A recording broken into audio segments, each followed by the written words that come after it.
السلام عليكم ورحمة الله وبركاته. أعوذ بالله من الشيطان الرجيم. بسم الله الرحمن الرحيم. قل هو الله أحد الله الصمد لم يلد ولم يولد ولم يكن له كفوا أحد. رب اشرح لي صدري ويسر لي أمري واحلل عقدة من لساني يفقه قولي والحمد لله والصلاة والسلام على رسول الله ثم أما بعد. আপনারা যারা আলোচনাটি শুনছেন সকলকে আবার আসসালামু আলাইকুম রহমতুল্লাহি ওয়া বারাকাতুহু। আমরা সূরা ইখলাসের অধ্যয়ন শুরু করছি। সূরা ইখলাস কুরআনে সূরা লাহাবের ঠিক পরে অবস্থিত, যা আমরা গত পর্বে শেষ করেছি। সূরাটির ভূমিকায় কিছু কথা বলা প্রয়োজন। প্রথমত, এমনকি সূরাটির গঠনশৈলীও সূরাটিকে পূর্ববর্তী সূরার সাথে সম্পর্কযুক্ত করেছে, যাকে বলা হয় কুরআনের সাজা। এর দ্বারা আমি বোঝাতে চাচ্ছি সেই শব্দ যা দিয়ে আয়াতগুলো শেষ হয়েছে। ছন্দময় এক ধরনের অন্তমিল দেখতে পাওয়া যায়। আমরা দেখতে পাই تبت يدا أبي لهب وتب ما أغنى عنه ماله وما كسب سيصلى نارا ذات لهب. অন্তমিলগুলো লক্ষ্য করছেন। সর্বশেষ আয়াতটি ছিল في جيدها حبل من مسد. তারপর এই সূরাতে قل هو الله أحد الله الصمد لم يلد ولم يولد. তো ছন্দের এই অন্তমিলটি গঠনশৈলীর দিক থেকেও অব্যাহত রয়েছে, আবার এই ক্রমবিন্যাস এবং ধারাবাহিকতাও বিদ্যমান রয়েছে। এছাড়াও বেশ কিছু বিষয় আছে যা এই সূরাটিকে পূর্ববর্তী সূরার সাথে সম্পর্কযুক্ত করেছে। পূর্ববর্তী সূরাতে আল্লাহ আযজা ওয়া জাল্লা আগে যা বলেছিলেন তার ভঙ্গিতে পরিবর্তন এসেছে। তিনি বিশেষভাবে ইসলামের শত্রুদের বিরুদ্ধে কথা বলেছিলেন। আপনারা জানেন, তিনি যখন কাফিরুনদের নিয়ে কথা বলছেন, তিনি রাসূল সাল্লাল্লাহু আলাইহি সাল্লামকে বলেছিলেন, قل يا أيها الكافرون. তিনি রাসূলকে কাফেরদের উদ্দেশ্যে কথা বলতে বলেছিলেন। কিন্তু যখন আবু লাহাবের প্রসঙ্গ আসলো, রাসূলকে এর বাইরে রাখা হলো। তিনি রাসূল সাল্লাল্লাহু আলাইহি সাল্লামকেও বলেননি আবু লাহাবকে বলার জন্য।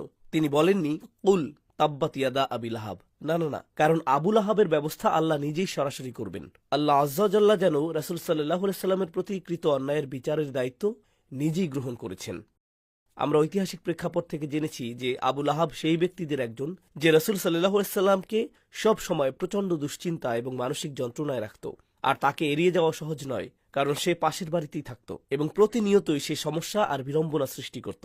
তাই ব্যাপারটা এমন নয় যে যুদ্ধক্ষেত্রে আপনি কোনো দুষ্ট লোকের সম্মুখীন হলেন, তাকে নিয়ে আর ভাববার প্রয়োজন নেই। যতক্ষণ না পরবর্তী যুদ্ধক্ষেত্রে দেখা হয় ততক্ষণ পর্যন্ত কোনো সমস্যা নেই। তো আবু লাহাবের ক্ষেত্রে ব্যাপারটা তেমন নয়। কিন্তু আগের সূরায় আল্লাহ যেহেতু ব্যাপকভাবে এবং চূড়ান্তভাবে আবু লাহাবের সাথে বোঝাপড়া করেছেন, এখন রাসূলকে তার মনোযোগ ফিরানোর ইঙ্গিত দেওয়া হচ্ছে। আবু লাহাবকে নিয়ে আর চিন্তা করার প্রয়োজন নেই, কারণ সেই সমস্যার সমাধান আপনার দায়িত্ব নয়, আল্লাহ ইতিমধ্যেই এর সমাধান করেছেন। তাহলে আপনার কি নিয়ে চিন্তিত হওয়া উচিত? আপনার দুটি বিষয় নিয়ে চিন্তিত হওয়া উচিত। আপনার নিজের মাঝে আল্লাহর একত্ববাদকে প্রতিষ্ঠিত করার চিন্তা এবং অন্যদেরকে আল্লাহর একত্ববাদ শিক্ষা দেওয়ার চিন্তা। লক্ষ্যের উপর স্থির থাকুন এবং মূল উদ্দেশ্যের উপর মনোযোগ রাখুন, যা হলো মানুষকে শিক্ষা দেয়া হু আল্লাহু আহাদ। তাই আল্লাহ তাঁর রাসূল সাল্লাল্লাহু আলাইহি সাল্লামকে এই সূরায় বলেছেন কুল হু আল্লাহু আহাদ। এটা সেই এজেন্ডায় ফিরে যাচ্ছে যার মাধ্যমে রাসূল সাল্লাল্লাহু আলাইহি সাল্লামের সিরাত শুরু হয়েছিল। আরেকটি চিন্তা জাগ্রতকারী বিষয় যা আমরা বিস্তারিত আলোচনা করব যখন সূরা নাসে পৌঁছব ইনশাআল্লাহ। আমি আপনাদের এখনই এর কিছুটা ইঙ্গিত দিচ্ছি। আপনারা জানেন যে সূরা ফাতিহায় কুরআনের ভূমিকায় ফাতিহার প্রথম আয়াতে আল্লাহ বলছেন আলহামদুলিল্লাহি রব্বিল আলামিন। এর দুটি অংশ রয়েছে। তিনি নিজেকে আল্লাহ হিসেবে পরিচয় দিয়েছেন আলহামদুলিল্লাহ, আর তারপর তিনি নিজেকে রাব্বিল আলামিন হিসেবে বর্ণনা করছেন। কুরআনের শেষের দিকে আমরা এই দুটি বিষয়ই দেখতে পাই। সূরা ইখলাস হলো এই প্রশ্নের উত্তর, আল্লাহ কে? এটি শুধুই আল্লাহ সম্পর্কে। আর রব সম্পর্কে রয়েছে দুটি সূরা, কুল আউযু বিরব্বিল ফালাক এবং কুল আউযু বিরব্বিন নাস। এই দুটি রব সম্পর্কিত। তাই সূরা ফাতিহার মাধ্যমে যার সূচনা হয়েছে, কুরআনের শেষেও চমৎকারভাবে তার সমাপ্তি ঘটেছে। তাই এখন রাসূলের মনোযোগ লা ইলাহা ইল্লাল্লাহর এই আহ্বানের দিকে নির্দেশিত করা হয়েছে। অন্য আরেকটি বিষয় আপনাদের মনে থাকার কথা, আমরা কয়েক পর্ব আগে এটি নিয়ে কথা বলেছিলাম। এই সূরাটির সাথে পূর্ববর্তী সূরার সম্পর্কের আরেকটি দিক হলো, আপনি যদি শেষ 7টি সূরার দিকে তাকান, সেগুলো সবই ছিল রাসূল সাল্লাল্লাহু আলাইহি সাল্লামের সিরাত সম্পর্কিত। ইযা জাআ নাসরুল্লাহ, এটা ছিল সিরাত সম্পর্কিত। কুল ইয়া আইয়ুহাল কাফিরুন ছিল সিরাত সম্পর্কিত। সূরা কুরাইশ ছিল সিরাত সম্পর্কিত। এই সূরাগুলোর প্রত্যেকটিরই রাসূল সাল্লাল্লাহু আলাইহি সাল্লামের জীবনের সাথে কোনো না কোনো সম্পর্ক ছিল, যা সূরা লাহাবের মাধ্যমে শেষ হয়েছে। সূরা লাহাব হল ঐতিহাসিক যাত্রাটির সমাপ্তি, বিজয় সুনিশ্চিত এবং আবু লাহাবের প্রাপ্য বুঝিয়ে দেওয়া হল। নবীজি এবং আল্লাহর নিকৃষ্টতম শত্রুকে ধ্বংস করা হল। এখন যখন কোনো সংঘাত দীর্ঘ সময় ধরে চলতে থাকে, মানুষ ভুলে যায় তারা কি নিয়ে লড়াই করছিল। নবীজি এবং কুরাইশদের মধ্যে যে সংঘাত চলছিল তা দীর্ঘ সময় ধরে চলছে। তাই একটি সংঘাতে যখন বিজয় নিশ্চিত হয়, এটা স্মরণে রাখা গুরুত্বপূর্ণ যে আপনি কি নিয়ে লড়াই শুরু করেছিলেন, সংঘাতের এজেন্ডা কি ছিল, এই যুদ্ধ শুরু করার কারণ কি ছিল। এটা জমির জন্য ছিল না, এটা ক্ষমতার জন্য ছিল না, এটা ভূখণ্ডের জন্য ছিল না। এর একমাত্র কারণ ছিল ইব্রাহিম আলাইহিসসালামের রেখে যাওয়া আদর্শকে অব্যাহত রাখা এবং তার বাস্তবায়ন। আর তা হল তাওহীদ, ইখলাস, আন্তরিকতা। তাই আমরা সূরা ইখলাসে সেই এজেন্ডাতেই ফিরে এসেছি। তো অন্য আরেকটি বিষয়, এটি আরো সূক্ষ্ম বিষয় কিন্তু অনেক বেশি মনোযোগের দাবি রাখে। আপনারা জানেন রাসূল সাল্লাল্লাহু আলাইহি সাল্লামের সুন্নত অনুযায়ী কখনো কখনো তিনি নামাজ আদায়ের সময় দুটি সূরাকে পরপর 2 রাকাতে পাঠ করতেন। উদাহরণস্বরূপ, তিনি অনেক সময় সুন্নত নামাজে সূরা আলা এবং গাশিয়াকে পরপর 2 রাকাতে পাঠ করতেন। একইভাবে তিনি এমন দুটি সূরা নিতেন যা পাশাপাশি অবস্থিত, যেমন ফালাক এবং নাস। তিনি এই সূরাগুলোর একটি 1 রাকাতে, অন্যটি পরবর্তী রাকাতে তিলাওয়াত করতেন। এবং সাধারণত তিনি যেই সূরাগুলিকে জোড়াবদ্ধভাবে পড়তেন, কোরআনেও আপনি সেগুলোকে জোড়াবদ্ধ অবস্থায় পাবেন। আপনি কোরআনে সেগুলোকে পাশাপাশি পাবেন এবং রাসূল সাল্লাল্লাহু আলাইহি সাল্লামকেও নামাজে সেগুলো পরপর তিলাওয়াত করতে দেখবেন। এটা যুক্তিসঙ্গত। তিনি নামাজে সেগুলো জোড়াবদ্ধ করেছেন, কারণ আল্লাহ কোরআনেও সেগুলোকে জোড়াবদ্ধ করেছেন। কিন্তু রাসূল সাল্লাল্লাহু আলাইহি সাল্লামের একটি অনন্য সুন্নত রয়েছে, যেটি প্রায় প্রতি 2 রাকাত সুন্নত নামাজের ক্ষেত্রেই কোরআনের সবচেয়ে পুনরাবৃত্ত তিলাওয়াত। প্রতিটি ফরজ নামাজের সাথে 2 রাকাত সুন্নত, এমনকি কাবাঘর তাওয়াফের জন্য 2 রাকাত সুন্নতের ক্ষেত্রেও। যখন আপনি উমরাহ অথবা হজ করেন, যখন প্রথমবার কাবাঘরে যান, আপনি যে 2 রাকাত নামাজ পড়েন, সেক্ষেত্রে নবীজি সূরা কাফিরুন এবং সূরা ইখলাস তেলাওয়াত করতেন। প্রথম রাকাতে কাফিরুন, দ্বিতীয় রাকাতে ইখলাস।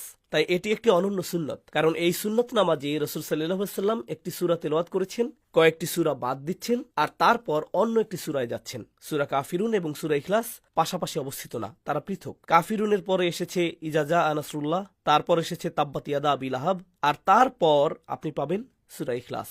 তাই সূরা কাফিরুন এবং সূরা ইখলাসের মধ্যে অনন্য একটি সংযোগ রয়েছে, যা নবীজি নিজেই তার নামাজে প্রতিষ্ঠিত করেছেন এবং এটি মনোযোগের দাবি রাখে। আর এটা লক্ষণীয় বিষয় যে সাহিত্যিক দৃষ্টিকোণ থেকেও এই সম্পর্কটি অত্যন্ত স্পষ্ট হয়ে ফুটে ওঠে। আমি সেই সম্পর্কটি আপনাদের সামনে তুলে ধরার চেষ্টা করছি সূরার মূল আলোচনা যাবার আগেই। লক্ষ্য করুন, যখন আমরা সূরা কাফিরুন নিয়ে আলোচনা করি, সূরা কাফিরুনের শেষে এটা স্পষ্ট হয়ে গেল যে নবীজির ধর্মটা স্বতন্ত্র এবং তা কখনোই কাফেরদের ধর্মের সাথে গুলিয়ে ফেলা উচিত নয়। এই দুটি সম্পূর্ণ ভিন্ন বিষয়, যদিও তারা একই ঘরে, কাবা ঘরে ইবাদত করছে। যখন তারা আল্লাহকে ডাকে, ولئن سألتهم من خلق السماوات والأرض ليقولن الله, যদি আপনি তাদেরকে জিজ্ঞাসা করেন কে আসমান এবং জমিন সৃষ্টি করেছে, এমনকি মুশরিকরাও কি বলবে? তারা বলবে আল্লাহ। নবীজি আল্লাহর দিকে ডাকছেন, এমনকি মুশরিকরাও আল্লাহকে ডাকছে। তাই মনে হতে পারে, হ্যাঁ, উভয়ের তো অনেক মিল রয়েছে। কিন্তু সূরা কাফিরুন পরিষ্কার করে দিয়েছে, না না না, এই দুটি সম্পূর্ণ ভিন্ন 2 ধর্ম। তোমরা কাফের, আর তোমরা যাদের ইবাদত ও দাসত্বে লিপ্ত, আমি নিশ্চিতভাবেই তাদের ইবাদত ও দাসত্বে লিপ্ত নই। এই পার্থক্যটি সূরা কাফিরুনে তুলে ধরা হয়েছে এবং ইদা জাআ নাসরুল্লাহতে আরও ব্যাখ্যা করা হয়েছে। এটাই সেই ধর্ম যা জয়ী হবে। এবং কোন ধর্মটি পরাজিত হবে? আবু লাহাবের ধর্ম, তাব্বাত ইয়াদা আবি লাহাব। অন্য কথায়, সূরা কাফিরুনের অবস্থান কেন্দ্রে। যদি আপনি সম্পূর্ণ বিষয়টিকে একটি পিরামিড হিসেবে কল্পনা করেন, পিরামিডের শীর্ষে আছে সূরা কাফিরুন, আর এর 2 পাশ হল ইদা জাআ নাসরুল্লাহ এবং তাব্বাত ইয়াদা আবি লাহাব। তো পরবর্তী সূরা দুটি হল সূরা কাফিরুনের সেই কেন্দ্রীয় আলোচনার ধারাবাহিকতা বা ফলাফল। এখন এই একই বিষয় সূরা ইখলাসের ক্ষেত্রেও প্রযোজ্য। সূরা ইখলাসের বিষয়বস্তু হল একত্ববাদ। এখন কি সেই 2 ধরনের আক্রমণ যা একজন ব্যক্তির একত্ববাদকে কলুষিত করতে পারে? এগুলো হলো বাইরে থেকে এবং ভেতর থেকে আসা অশুভ প্রভাব। কোথায় এগুলোর উল্লেখ করা হয়েছে? কেন্দ্রীয় অবস্থানে রয়েছে সূরা ইখলাস, তারপর রয়েছে সূরা ফালাক এবং সূরা নাস। তো এখানেও একটি কেন্দ্রীয় সূরা এবং 2টি সংশ্লিষ্ট সূরা রয়েছে। ঠিক একইভাবে আগের সূরা 3টিও সম্পর্কযুক্ত ছিল। এখন যদি উভয় কেন্দ্রীয় সূরা দুটির দিকে লক্ষ্য করেন, আপনি অন্য কিছু পাবেন। লক্ষ্য করুন, সূরা কাফিরুনে আল্লাহ শব্দটি উল্লেখ করা হয়নি। কুল ইয়া আইয়ুহাল কাফিরুন লা আ'বুদু মা তা'বুদুন ওয়ালা আনতুম আ'বিদুনা মা আ'বুদ ওয়ালা আনা আ'বিদুম মা আ'বাদতুম ওয়ালা আনতুম আ'বিদুনা মা আ'বুদ লাকুম দীনুকুম ওয়ালিয়া দীন। কোন শব্দটির উল্লেখ নেই? আল্লাহ শব্দটির কোনো উল্লেখ নেই। এমনকি যখন রাসূল সাল্লাল্লাহু আলাইহি সাল্লাম বলেছেন আমি যার ইবাদত করি, তিনি শুধু বলেছেন মা আ'বুদু। তিনি আল্লাহ শব্দটি উল্লেখ করছেন না। ওয়ালা আনতুম আ'বিদুনা আল্লাহ, না, তিনি আল্লাহ শব্দটি বলছেন না। তিনি শুধু বলছেন মা আ'বুদু, তাই না? ওয়ালা আনা আ'বিদুম মা আ'বাদতুম, তিনি আল্লাহ শব্দটির উল্লেখ করেননি। তাই সূরা কাফিরুন যা করে এটি একটি প্রশ্ন তৈরি করে। তিনি বারবার বলেছেন মা আবুদু মা আবুদু। সূরা কাফিরুনে এটি 2 বার এসেছে। কি চমৎকার সেই সত্তা যার ইবাদত আমি করি। তিনি তাকে নাম ধরে উল্লেখ করেননি। এক্ষেত্রে কোন প্রশ্নটি তৈরি হচ্ছে? তাহলে তিনি কে যার ইবাদত আপনি করেন? এই প্রশ্নটি তৈরি হচ্ছে। আর এই প্রশ্নের উত্তর কোথায় দেওয়া হয়েছে? সূরা কাফিরুনে যখন এই প্রশ্নটি তৈরি হয়েছে, কোথায় এর বিশদ উত্তর দেওয়া হয়েছে? সূরা ইখলাসে। তাই এই সূরা দুটিও আসলে খুব চমৎকারভাবে একে অপরের সাথে সংযুক্ত। অন্য যে বিষয়টি তাদেরকে যুক্ত করে তা অত্যন্ত স্পষ্ট। কাফিরুন শুরু হয়েছে কুল দিয়ে, আর কয়েকটি সূরা পরেই ইখলাসও শুরু হয়েছে কুল দিয়েই। দুটি সূরাই একইভাবে শুরু হয়েছে। আর সাহাবীগণ যেই সূরাগুলোকে বেশি ভালোবাসতেন এবং বারবার তিলাওয়াত করতেন, সেগুলোকে তারা অনেকগুলো ডাকনাম বা উপাধি প্রদান করতেন। সূরা ইখলাসেরও 20টির বেশি উপাধি রয়েছে। আর সেই নামগুলোর একটি হলো المقشقش একটি অদ্ভুত আরবি শব্দ, কিন্তু তারা সূরাটিকে এই নামেই ডাকতেন, মুকশকিশ, অর্থ যা রোগব্যাধি দূর করে দেয়। উদাহরণস্বরূপ আরবরা বলতো تقشيش المريض। যার অর্থ হলো এমন রোগী যার রোগ সম্পূর্ণ সুস্থ হয়ে গেছে, রোগের কোনো চিহ্নই আর বাকি নেই। সূরা ইখলাসকে তারা ঠিক এই নামে ডাকতেন। কেন? কারণ এটি শিরকের মতো রোগকে দূর করে দেয়। প্রসঙ্গত সূরা কাফিরুনকেও ঠিক একই উপনাম দেওয়া হয়েছিল, কারণ সাহাবীগণ সূরা ইখলাসের কথা ভাবলে যা চিন্তা করতেন, সূরা কাফিরুনের কথা ভাবলেও ঠিক একই চিন্তা করতেন। কেন? কারণ এই দুটি সূরাই শিরক অস্বীকার করার ব্যাপারে কথা বলছে। উভয় সূরাই শিরকের বিরুদ্ধে, একটি হ্যাঁ বোধক দৃষ্টিকোণ থেকে, অন্যটি না বোধক দৃষ্টিকোণ থেকে। সূরা কাফিরুনও আল্লাহর একত্ববাদ সম্পর্কেই কথা বলছে। লা আ'বুদু মা তা'বুদুন লাকুম দীনুকুম ওয়ালিয়া দীন। এটিও মূলত একত্ববাদ সম্পর্কিত। তাই এই বিষয়টিও চমৎকারভাবে এই সূরা দুটিকে সম্পর্কযুক্ত করে। এখন এই উপনামগুলোর মধ্যে আমরা 20টি উপনামের সবগুলো নিব না, কিন্তু সাহাবীদের দেয়া চমৎকার এই উপনামগুলোর অন্তত কয়েকটি আমরা উপলব্ধি করার চেষ্টা করব। এর একটি উপনাম হলো سورة التفريد। ফার্দ, অর্থ স্বতন্ত্র বা একক। এটি সেই সূরা যা নিশ্চিত করে যে আল্লাহকে সর্বদা কেবল একক হিসেবেই বুঝতে হবে এবং কখনোই এর বেশি কিছু ভাবা যাবে না। এরপর سورة التجريد، যা আল্লাহর ধারণা থেকে সমস্ত মিথ্যা ধারণাকে ছেটে ফেলে, এক নিমিষে আল্লাহ সম্পর্কে সব ভুল ধারণা এবং অপতথ্য দূর করে দেয়। তাই এর নাম সূরাতুত তাজরিদ। সাহাবীগণ এটিকে আরেকটি নামে ডাকতেন। নামটি অনেক পরিচিত, আপনারা শুনলে বুঝতে পারবেন। সূরাতুত তাওহীদ, যেই সূরাটি একীভূত করে আল্লাহর গুণাবলীকে এক সত্তা একীভূত করে এবং আল্লাহকে এক ও অদ্বিতীয় হিসেবে প্রকাশ করে। সূরাতুল মারিফাহ, অর্থাৎ আপনি যদি এই সূরাটি না জানেন তাহলে আপনি আসলে জানেন না আল্লাহকে। মারিফা অর্থ কাউকে জানা বা কারোর সাথে পরিচিত হওয়া। তাই এটি হলো সেই সূরা যার মাধ্যমে আল্লাহর সাথে পরিচিত হওয়া যায়। এটিকে সূরাতুস সামাদও বলা হয়। সূরাতুস সামাদ শব্দটি নিয়ে ভাষাতাত্ত্বিক দৃষ্টিকোণ থেকে পরে আমরা বিস্তারিত আলোচনা করব। কোরআনে এটিই একমাত্র স্থান যেখানে এই শব্দটি রয়েছে এবং তা আল্লাহর জন্য ব্যবহৃত হয়েছে। এই মূল থেকে উদ্বুদ্ধ কোনো শব্দ, ক্রিয়া বা বিশেষ্যরূপে কোরআনের অন্যত্র আসেনি। কোরআনের অন্য কোথাও এটি ব্যবহৃত হয়নি। এটিই একমাত্র সূরা যার মধ্যে সমাদ শব্দটি রয়েছে। এর আরেকটি নাম হলো سورة الأساس। সারমর্মযুক্ত সূরা। আসাস অর্থ মূল অংশ, কোনো কিছুর নির্যাস, অপরিহার্য বিষয়, সবচেয়ে মৌলিক প্রধান উপাদান। বলা হয়ে থাকে এটি হলো গোটা দিনের আসাস বা ভিত্তি। এটি রাসূল সাল্লাল্লাহু আলাইহি সাল্লামের মিশনের মূল কথা। তারপর সেই নামটি যা আমি আপনাদের প্রথমেই বলেছিলাম, المقشقشة، যা রোগ নির্মূল করে, অসুস্থতা নির্মূল করে। দেহ যেমন রোগাক্রান্ত হয়, একইভাবে অন্তরও রোগাক্রান্ত হয়ে থাকে। এই সূরাটি অন্তরকে পরিষ্কার করে এবং রোগমুক্ত করে। আসাস শব্দটি সম্পর্কে আরেকটি খুব সুন্দর এবং চমৎকার মন্তব্য রয়েছে। কেন সাহাবীগণ এই সূরাকে সূরাতুল আসাস বলতেন? রাসূল সাল্লাল্লাহু আলাইহি সাল্লামের একটি হাদিস আছে, أسست السماوات السبع والأرضون السبع على قل هو الله أحد। আসমান ও জমিন প্রতিষ্ঠিত হয়েছে কুল হুয়াল্লাহু আহাদ এর উপর, অর্থাৎ আল্লাহর একত্ববাদের উপর। আর ব্যাখ্যা গ্রন্থে এই হাদিসটির ব্যাখ্যা যেভাবে করা হয়েছে তা হলো, যতদিন এই পৃথিবীর বুকে এমন মানুষ থাকবে যারা তাওহীদ ঘোষণা করবে, আল্লাহ আযজা ওয়া জাল্লা ততদিন আসমান এবং জমিনকে টিকিয়ে রাখবেন।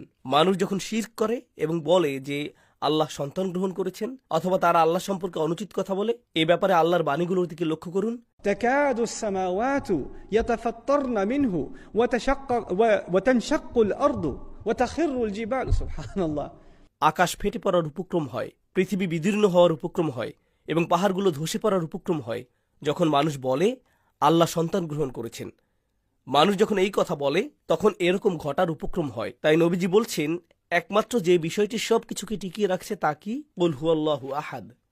কিয়ামতের নিদর্শনগুলোর দিকে লক্ষ্য করুন। কিয়ামত ঘটার আগে একটি বিষয় ঘটবে। যারাই লা ইলাহা ইল্লাল্লাহ বলে, যারাই মুহাম্মদ রাসূলুল্লাহ বলে, তাদের কি হবে? তারা আর থাকবে না। লা ইলাহা ইল্লাল্লাহর অনুসারীরা বিলুপ্ত হয়ে যাবে কিয়ামত সংঘটিত হওয়ার আগেই। তাই এটি অত্যন্ত শক্তিশালী একটি ধারণা এবং অত্যন্ত শক্তিশালী একটি সূরা, এবং আমাদের এই দিনের উপলব্ধির কেন্দ্রবিন্দুতেই সূরাটি রয়েছে। শিরক সম্পর্কিত এরকম আলোচনা কোরআনে অন্যত্রও এসেছে। উদাহরণস্বরূপ, لو كان فيهما آلهة إلا الله لفسدتا। যদি আল্লাহ ছাড়া ইবাদত ও আনুগত্য করার মতো অন্য কেউ থাকত, তবে আসমান ও জমিন ধ্বংস হয়ে যেত এবং তাদের মধ্যে সংঘাত দেখা দিত। একাধিক ঈশ্বরের ধারণা রয়েছে এমন অনেক ধর্ম রয়েছে। প্রসঙ্গত, হিন্দু ধর্মে একাধিক ঈশ্বরের ধারণা রয়েছে, গ্রিক পুরাণে একাধিক ঈশ্বরের ধারণা ছিল, তাই না? যখন এরকম একাধিক ঈশ্বর থাকে, জানেন সেই ধর্মগুলোতে কি অন্তর্ভুক্ত থাকে?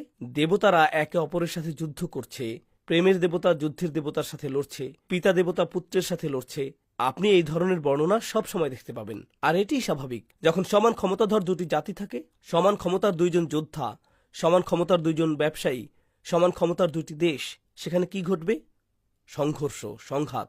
তাই আল্লাহ বলছেন, যদি একাধিক ইলাহ থাকত তাহলে আসমান ও জমিনে সংঘাত সৃষ্টি হতো। সুবহানাল্লাহ।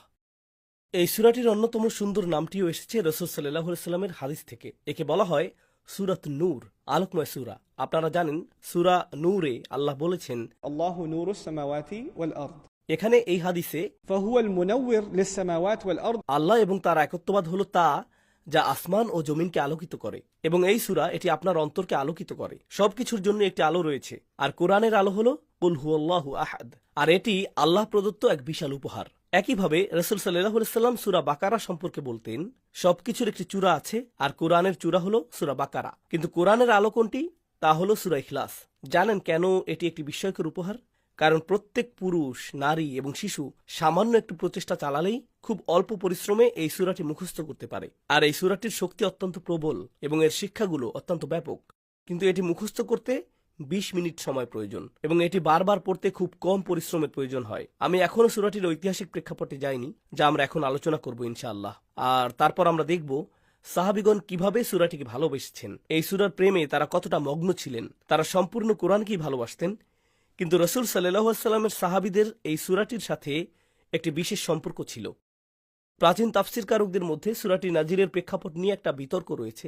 অধিকাংশ আলেমগণই একে মাক্কি বলেছেন, কিন্তু কিছু স্বনামধন্য আলেম এমন অনেক অনেক অনেক বর্ণনাও দিয়েছেন যাতে এটিকে মাদানী সূরা বলেও মনে হয়। কেন একে মাক্কি বলা হয়? কারণ আমরা আগেই জেনেছি সৃষ্টিকর্তার সাথে মুশরিকরা কোন নামটি ব্যবহার করত।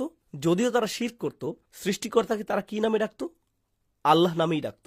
আর কোরআনেও আল্লাহ নিজের জন্য সেই একই নাম ব্যবহার করেছেন। কিন্তু মুশরিকরা যখন আল্লাহর কথা ভাবত, তারা এমন সব ধারণাকে তার সাথে জুড়ে দিত যা যথোপযুক্ত নয়। আল্লাহ চান না তোমরা তার সম্পর্কে এরকম চিন্তা করো। তাই যখন রাসূল সাল্লাল্লাহু আলাইহি ওয়াসাল্লাম আল্লাহর বর্ণনা দিতেন এবং তার সম্পর্কে কথা বলতেন, তারা বলতো, আমরা তোমার কথা বুঝতে পারছি না, আমরা তো আল্লাহকে বিশ্বাস করি। তাই তারা বলতো, صف لنا ربك। তোমার রবের গুণাবলী বর্ণনা করো, আমাদের কাছে তার গুণাবলী বর্ণনা করো। তোমার এই রবকে আমাদেরকে কিছু বর্ণনা দাও। أم من ذهب أم من فضة؟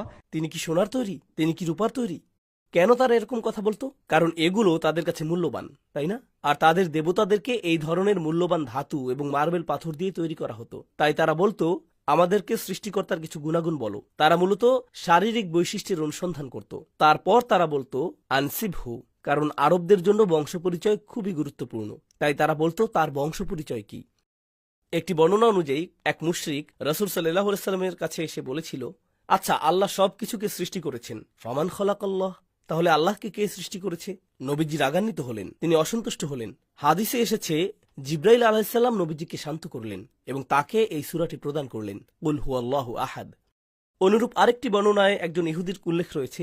নবীজির জীবনের মাদানী যুগে ইহুদি সম্প্রদায়ের একজনের উল্লেখ রয়েছে। এ কারণে কেউ কেউ এটিকে মাদানী বলেছেন। অন্যরা বলেছেন, এই সিফলানা রব্বাক, তোমার রবের গুণাবলী বলো, আমাদের কাছে তার বর্ণনা দাও। এই বর্ণনাগুলো মাক্কি যুগের। তাহলে কিভাবে আমরা উভয়টিকে মেলাবো? কিছু আলেম উভয়টিকে মেলানোর চেষ্টা করেছেন এই বলে যে সম্ভবত এটি দুবার নাজিল হয়েছিল, যা অবশ্য অধিকাংশ আলেমদের কাছে গ্রহণযোগ্য হয়নি। অধিকাংশ আলেম এই মত গ্রহণ করেছেন যে এই দুটি বর্ণনাই সঠিক এবং বিশুদ্ধ। আর এগুলো বোঝার উপায় হলো, কখনো কখনো নবীজি একটি সূরা তেলাওয়াত করতেন, আর এটি এমন একটি সূরা যা মক্কার সাহাবীগণ অনেক অনেক অনেকবার শুনেছেন। কিন্তু যখন তিনি মদিনায় গিয়েছেন, এরকম হওয়া সম্ভব যে সেখানকার সকল সাহাবীগণ সম্পূর্ণ কোরআন তখনও শুনেননি। তাই যখন তারা সেই একই সূরাটিকে কোনো প্রশ্নের উত্তর হিসেবে ব্যবহৃত হতে শুনেছেন, তারা ভেবেছেন যে সেই সূরাটি ঠিক সেই সময় নাজিল হয়েছে। এই সূরাটির ক্ষেত্রেও সম্ভবত একই বিষয় ঘটেছিল। এই সূরাটি এই প্রশ্নের উত্তর দেয়, ঠিক যেমন এটি আগের একটি প্রশ্নের উত্তর দিয়েছিল। একই রকম অবস্থা একটি বিখ্যাত বর্ণনাতেও পাওয়া যায়। আপনারা সূরা আলে ইমরানের এই আয়াতটির কথা জানেন। وما محمد إلا رسول قد خلت من قبله الرسل। মুহাম্মদ সাল্লাল্লাহু আলাইহি সাল্লাম একজন রাসূল মাত্র, আর তার আগেও বহু রাসূল গত হয়েছেন। এই আয়াতটি আবু বকর রাদিয়াল্লাহু তাআলা আনহু তিলাওয়াত করেছিলেন রাসূল সাল্লাল্লাহু আলাইহি সাল্লামের ইন্তেকালের পর। ওমর রাদিয়াল্লাহু তাআলা আনহু মানসিকভাবে সম্পূর্ণ ভেঙে পড়েছিলেন। তিনি বললেন, যে বলবে রাসূল মারা গেছেন আমি তার গর্দান উড়িয়ে দেব। তখন আবু বকর রাদিয়াল্লাহু তাআলা আনহু এই আয়াতটি তিলাওয়াত করলেন। মুহাম্মদ একজন রাসূল মাত্র, তার আগেও বহু রাসূল গত হয়েছেন। আফা ইম্মাতা, যদি তিনি মারা যান, আও কুতিলা, অথবা নিহত হন, انقلبتم على أعقابكم। তোমরা কি উল্টো পায়ে পেছনে ফিরে যাবে? ওমর রাদিয়াল্লাহু তাআলা আনহু যখন এই আয়াতটি শুনলেন, জানেন তিনি কি বলেছিলেন? মনে হলো যেন আমি আয়াতটি প্রথমবার শুনলাম। মনে হলো এই সূরাটি এখনই নাজিল হলো, মাত্রই অবতীর্ণ হলো, যদিও সূরাটি আগেই নাজিল হয়েছিল। এটি সেই মুহূর্তে তার সমস্যার সমাধান দিয়েছিল। এভাবেই আমরা মাক্কি এবং মাদানী বর্ণনাগুলো নিয়ে মতপার্থক্যের সমাধান খুঁজতে পারি। এবার এই সূরার প্রতি সাহাবীদের ভালোবাসার প্রসঙ্গে আসা যাক। আয়েশা রাদিয়াল্লাহু তাআলা আনহা থেকে বর্ণিত, أن رسول الله صلى الله عليه وسلم بعث رجلا على سرية فكان يقرأ لأصحابه في صلاتهم فيختم بقل هو الله أحد فلما رجعوا। ঘটনা হলো, নবীজি কিছু সাহাবীকে একটি সামরিক অভিযানে পাঠিয়েছেন, আর তাদের নেতৃত্বে থাকা সাহাবী প্রতি নামাজে ইমামতি করার সময় কোরআন তেলাওয়াত করতেন, কিন্তু রুকুতে যাওয়ার আগে সূরা ইখলাস পাঠ করতেন প্রতি রাকাতেই। অন্য সাহাবীগণ তখন কিছু বলেননি, কারণ সেই সাহাবীটি ছিলেন দলের নেতা। কিন্তু ফিরে এসে তারা নবীজিকে ঘটনাটি জানালেন। তারা বিষয়টি নবীজিকে জানালেন। নবীজি বললেন, তাকে জিজ্ঞেস করো কেন সে এমনটা করেছে, কি কারণে সে এমনটা করেছে। অতঃপর তারা তাকে জিজ্ঞেস করলেন এবং তিনি বললেন যে কারণ এই সূরাটি হলো আর রহমান বা পরম করুণাময়ের গুণাবলী বর্ণনা, তাই আমি প্রতি রাকাতে এটি তিলাওয়াত করতে ভালোবাসি। আমি কিছুতেই এই অভ্যাস ছাড়তে পারবো না, আমি এই সূরাটি পড়তে ভালোবাসি। তখন নবীজি বললেন, তাকে জানিয়ে দাও যে আল্লাহ তাকে ভালোবাসেন, স্বয়ং আল্লাহই তাকে ভালোবাসেন। তো তিনি সূরা ইখলাস ভালোবাসতেন, আর সূরা ইখলাসকে ভালোবাসার কেবল একটি অর্থই হতে পারে, এর অর্থ শুধুই আল্লাহকে ভালোবাসা, তাই না? প্রখ্যাত তাফসীরবিদ ইমাম শাওকানি এ বিষয়ে মন্তব্য করেছেন, সূরা কাউসারে রাসূল সাল্লাল্লাহু আলাইহি ওয়াসাল্লামের প্রতি যেরকম ভালোবাসা ও শ্রদ্ধা দেখা যায়, সূরা ইখলাসে আল্লাহর প্রতিও ঠিক একই রকম ভালোবাসা পরিলক্ষিত হয়। রাসূল সাল্লাল্লাহু আলাইহি ওয়াসাল্লামের প্রতি ভালোবাসা কোন সূরায় রয়েছে? সূরা কাউসারে। আর আল্লাহর প্রতি ভালোবাসা, শ্রদ্ধা এবং একনিষ্ঠতা রয়েছে সূরা ইখলাসে। তাই যখন এই সাহাবী সূরা ইখলাস পড়তে ভালোবেসেছেন, সেটা কি প্রমাণ করে? আল্লাহর প্রতি ভালোবাসা। আর আপনি যদি আল্লাহকে ভালোবাসেন, আল্লাহ আপনাকে ভালোবাসবেন, আল্লাহ আজ্জা ওয়া জাল্লাহ আপনাকে ভালোবাসবেন। তাই নবীজি তাকে বললেন, তাকে জানিয়ে দাও যে আল্লাহ তাকে ভালোবাসেন। তিনি প্রতি রাকাতের শেষে সূরা ইখলাস তেলাওয়াত করতেন। আনাস রাদিয়াল্লাহু তাআলা আনহু থেকে আরেকটি বর্ণনা এসেছে, আনসারদের এক ব্যক্তি ছিলেন যিনি মসজিদে কুবায় নামাজের ইমামতি করতেন।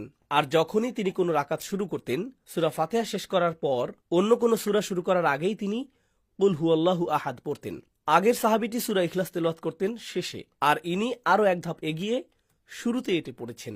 সূরা ইখলাস শেষ করার পর এর সাথে অন্য আরেকটি সূরা পড়তেন, আর তিনি এটা প্রতি রাকাতেই করতেন। তখন অন্য সাহাবীগণ তার সাথে কথা বললেন এবং জিজ্ঞেস করলেন, কেন তুমি এমনটা করছো? আর আমরা দেখছি যে তুমি কখনো এটি করা বাদ দাও না।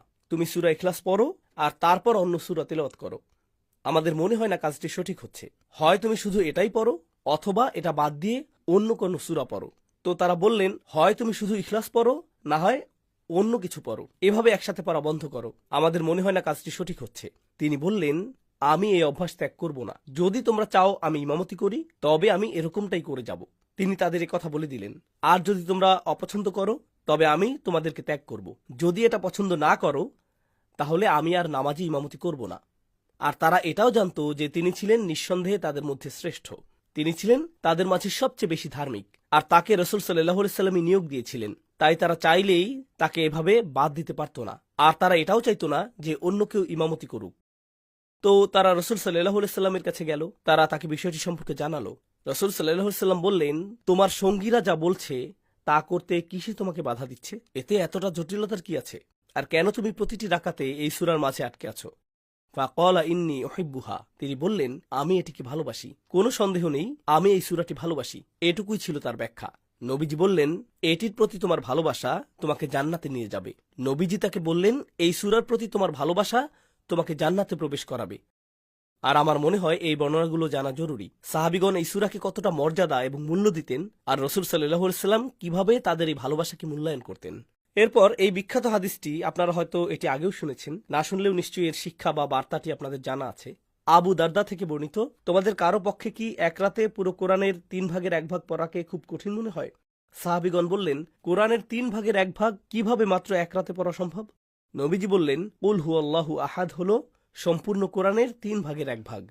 এটি সহিহ মুসলিমের হাদিস। তো নবীজি নিজেই এই সূরাটিকে কোরআনের 1/3 বলে উল্লেখ করেছেন। এ বিষয়ে অনেক ব্যাখ্যা রয়েছে, কেন এটি কোরআনের 3 ভাগের 1 ভাগ। মূল কথা হলো, কোরআনের 3 ভাগের 1 ভাগ জুড়ে আল্লাহর গুণাবলীর উল্লেখ রয়েছে। আল্লাহ কে? ইমানের দৃষ্টিকোণ থেকে এই দিনের আসল নির্যাসটা আসলে কি? সূরা ইখলাস হলো এরই সবচেয়ে পরিপূর্ণ একটি সারসংক্ষেপ। কোরআনে বর্ণিত একত্ববাদ সম্পর্কে আর যদি কিছু নাও জানেন, যদি সূরা ইখলাস জানেন, আপনি নিরাপদ, আপনি শিরকে লিপ্ত হবেন না। এটা এমন এক রত্ন যা আল্লাহ আমাদেরকে দিয়েছেন। শিরক থেকে বাঁচতে আপনাকে আকীদার উপর পিএইচডি করতে হবে না। আপনি শুধু সূরা ইখলাসটা ভালোভাবে বুঝে নিন। এটি এই উম্মার প্রতি আল্লাহর একটি উপহার, কোরআনের 1/3। এখন আপনারা জানেন এই সূরায় অনেক তাত্ত্বিক বিষয় রয়েছে, আর আমি সেগুলোর অনেক কিছুই বাদ দিয়ে যাব। কিন্তু আমি আপনাদের এমন একটা বিষয় বলতে চাই যা বেশ গুরুত্বপূর্ণ। আল্লাহ শব্দটি, আমরা এই শব্দটি নিয়ে আগে বিস্তারিত কোনো আলোচনা করিনি, যদিও এটা আগেও এসেছে। কিন্তু এই সূরাটির কেন্দ্রস্থলে রয়েছে এই শব্দটি, কুল হুয়াল্লাহু। তাই আমাদের এটি নিয়ে কিছুটা আলোচনা করতেই হবে। আরবি ব্যাকরণে ইশতিকাক নামে একটি বিষয় রয়েছে। ইশতিকাক এর অর্থ একটি শব্দ অন্য আরেকটি শব্দের উপর ভিত্তি করে তৈরি। এটি অন্য কোনো শব্দ থেকে এসেছে। যেমন আপনারা আলিম শব্দটির সাথে পরিচিত, এটি হলো মুশতাক। এটা কোন শব্দ থেকে এসেছে? ইলম বা জ্ঞান। কোনো একটি শব্দ যেটি অন্য কোনো শব্দ থেকে উদ্বুদ্ধ হয়েছে, এর উৎপত্তি বা শিকড় অন্য কোথাও, এই ধরনের শব্দকেই বলা হয় মুশতাক। অর্থাৎ এটি একটি শব্দ, কিন্তু এর উৎপত্তি ঘটেছে অন্য কোনো শব্দ থেকে। এটি অন্য কোনো শব্দের উপর ভিত্তি করে সৃষ্ট। এক্ষেত্রে মূল শব্দটি পরিবর্তিত হয়ে কাছাকাছি অনেকগুলো শব্দ সৃষ্টি করে। এরপর এমন কিছু শব্দ আছে যেগুলো মৌলিক, আপনি সেগুলোর উৎস অন্য কোনো শব্দে খুঁজে পাবেন না। সেগুলো যেমন আছে ঠিক তেমনই। এগুলো হলো মৌলিক শব্দ। আর এগুলো হলো আসমাউল জামিদা, জামিদ। জামিদ অর্থ যার পেছনে আপনি উৎস খুঁজে পাবেন না। এটি অন্য কিছু থেকে তৈরি না, এটি যেমন ঠিক তেমনই। এটি একটি দেয়ালের সাথে একটি পাথরকে তুলনা করার মতো। দেয়াল তো ইট থেকে তৈরি হয়, কিন্তু একটা পাথর তো পাথরই। এটি পৃথক কোনো অংশ দিয়ে তৈরি নয়, তাই اسم جامد পৃথক কোনো অংশ দিয়ে তৈরি নয়। কিন্তু ইসমে মুশতাক পৃথক শব্দ দিয়ে তৈরি। আমি প্রাথমিক এই ধারণাটি দিচ্ছি কারণ ভাষাবিদ, ব্যাকরণবিদ আর সরফ বা শব্দতত্ত্বের পণ্ডিতদের মাঝে আল্লাহ শব্দের উৎপত্তি নিয়ে একটা মতভেদ রয়েছে। এটা কি মুশতাক? এটা কি অন্য শব্দ থেকে এসেছে, নাকি এটা জামিদ? এটা কি নিজেই স্বয়ংসম্পূর্ণ?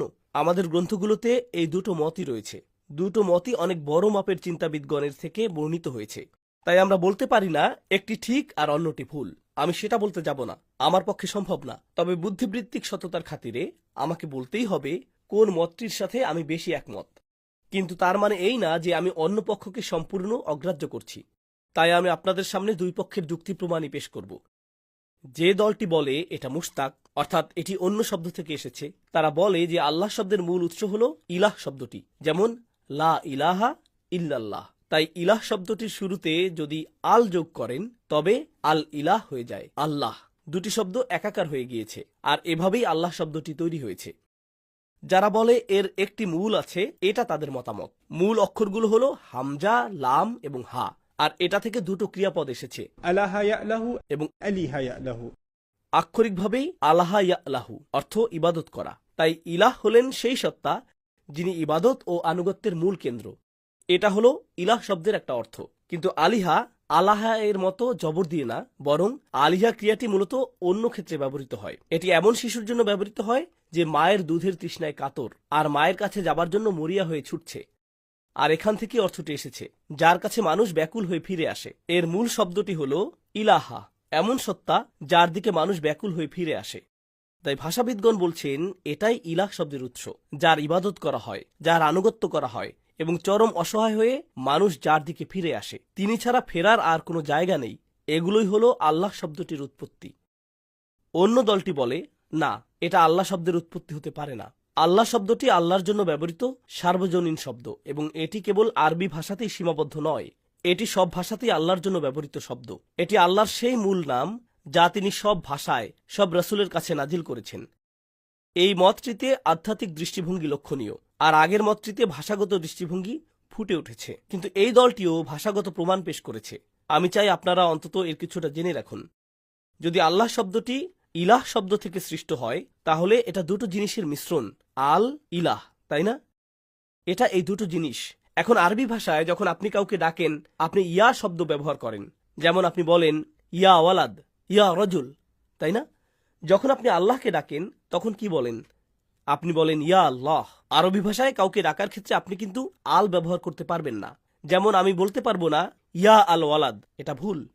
আপনি শুধুমাত্র কিভাবে বলতে পারবেন? ইয়া ওয়ালাদ।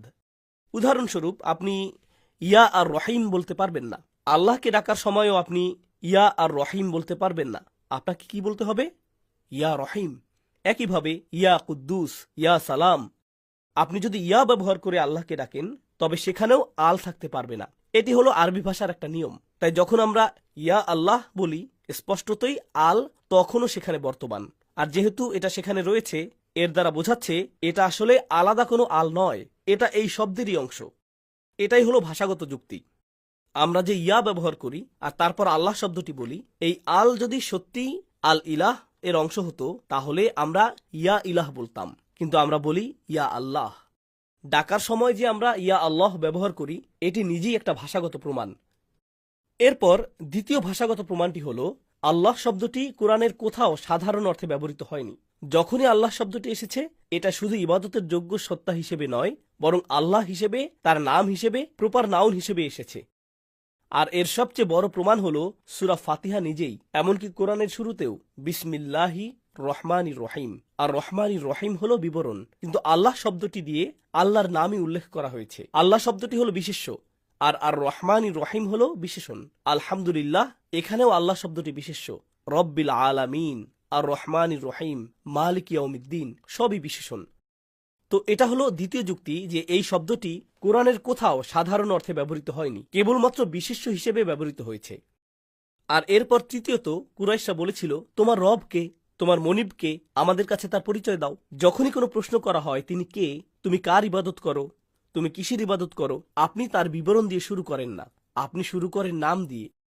তাই এই সূরা শুরু হয়েছে হুয়াল্লাহ দিয়ে। আল আহাদ হতে পারে একটা বিবরণ, আস সমাদ হতে পারে একটা বিবরণ, কিন্তু আল্লাহ শব্দটি হলো বিশেষ্য। এটি তৃতীয় যুক্তি। আর তারপর অ্যারামিক এবং হিব্রু ভাষাতেও মৌলিক শব্দ হিসেবে এটি এসেছে। আল্লাহ শব্দটি এই ভাষাগুলোতে মৌলিক রূপেই এসেছে। তো বেশ কিছু যুক্তি প্রমাণই রয়েছে, সর্বশেষটা উল্লেখ করছি যেহেতু এই প্রসঙ্গিক কথাই গুচ্ছে। আমরা আল্লাহকে ডাকার সময় বলি আল্লাহুম্মা। ব্যবহারের দিক থেকে এই শব্দটি অনন্য। তাছাড়া লাম এবং আলিফের উচ্চারণ একত্রে কখনো ভারী হয় না। আলিফের পর লাম আসলে তার উপর তাসদীদ দেয়া হলে উচ্চারণ হবে আল্লাহ, হালকা উচ্চারণে। কিন্তু আল্লাহ যখন বলি এর উচ্চারণ কেমন হয়? আল্লাহ। আমরা ভারী উচ্চারণ করি। এই শব্দটির জন্য আরবি ভাষার নিয়ম ভেঙে ফেলি। এটি আরবি ভাষার সকল নিয়মকে হার মানায়। তাই কেবল এই কারণেই এটাকে সার্বজনীন ধরা হয়। এখন এখানে প্রাসঙ্গিক আরেকটি কথা চলে আসে, আমি সংক্ষেপে বলবো কারণ আমাদের সূরার মূল আলোচনায় প্রবেশ করতে হবে।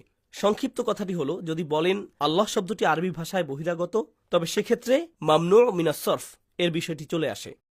এর অর্থ হলো যখন অন্য ভাষা থেকে কোনো শব্দ আরবিতে আসে তখন হরকত প্রদানে কিছু সীমাবদ্ধতা থাকে।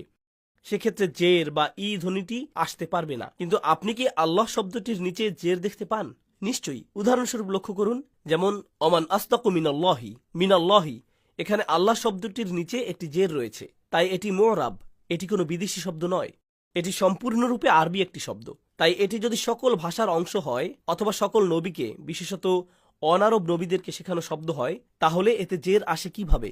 এক্ষেত্রে ভাষাবিদগণের প্রদত্ত উত্তর হল কেবল একটি শব্দই আছে যা সকল ভাষার জন্য সার্বজনীন, আর সেই একমাত্র শব্দটি কি?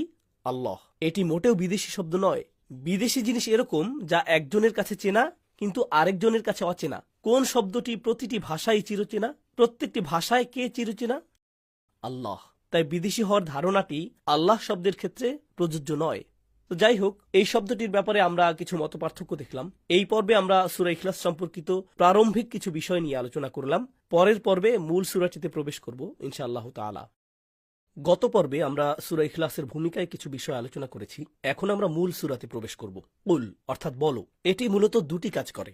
অবশ্যই এটি রাসূল সাল্লাল্লাহু আলাইহি ওয়াসাল্লামের প্রতি একটি নির্দেশ। আমরা আগেও কুল শব্দটি নিয়ে কথা বলেছি, কিন্তু এটি আসলে কি করে? দুটি জিনিস। এক, এটা হলো স্বয়ং রাসূলের জন্য শিক্ষা, এবং দুই, এটা শিক্ষককে প্রদত্ত প্রশিক্ষণের মতো। এটাই আপনাকে বাইরে গিয়ে বলতে হবে, বাইরে গিয়ে এটাই মানুষদেরকে শেখাতে হবে। কোরআনে যখনই আপনি কুল পাবেন, জেনে রাখবেন এটি রাসূলের জন্য একটি শিক্ষা, এবং এটা এই জন্য যে তাকে বাইরে গিয়ে মানুষকে শিক্ষা দিতে হবে, বাইরে গিয়ে মানুষের কাছে প্রচার করতে হবে, তাকে এটি ঘোষণা করতে হবে। তিনি এটি শুধু নিজের মাঝেই রাখতে পারেন না।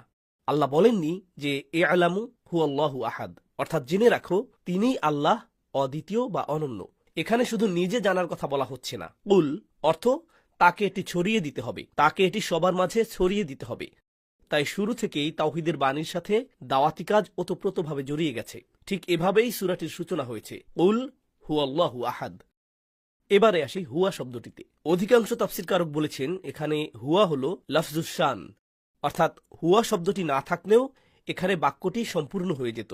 قل الله أحد। বলো আল্লাহ এক, এটিও কিন্তু একটি পূর্ণাঙ্গ বাক্য। তাহলে হুয়া শব্দটি এখানে কি করছে? হুয়া অর্থ তিনি। এই তিনি সর্বনামটি তখনই ব্যবহৃত হয় যখন আপনি পরিচিত কিছু নিয়ে কথা বলেন। অন্য কথায়, আমি যদি এখন আপনাকে হুট করে বলি জানেন সে কলেজে পড়াশোনা করেছে, যদি কোনো প্রসঙ্গ ছাড়াই আমি আপনাকে বলি সে কলেজে পড়াশোনা করেছে, তবে আপনার মনে কোন প্রশ্নটি আসবে? আপনি কার কথা বলছেন ভাই? আমি তো জানিই না সে কে। কিন্তু এমন একটি তিনি আছেন যার পরিচয় আগে থেকে উল্লেখ করার প্রয়োজনই হয় না। বিষয়টি এতটাই স্পষ্ট যে এই সাবজেক্ট বা কর্তা কে তা সবারই জানা। তার মহত্ব এতটাই সর্বজন স্বীকৃত যে শুরুতে তার নাম উল্লেখ করারও প্রয়োজন পড়ে না। আপনি শুধু তিনি বললেই আমি বুঝে নেব, হ্যাঁ আমি জানি আপনি কার কথা বলছেন। আরবিতে একেই বলা হয় শান। আলোচ্য সত্তার সেই সর্বজন বিদিত মহত্বের কারণেই আপনি এখানে শুধু হুয়া বলতে পারেন। আর তাই হুয়া শব্দটির ব্যবহার এখানে আল্লাহর সেই বিশাল মহত্ব কি বর্ণনা করছে।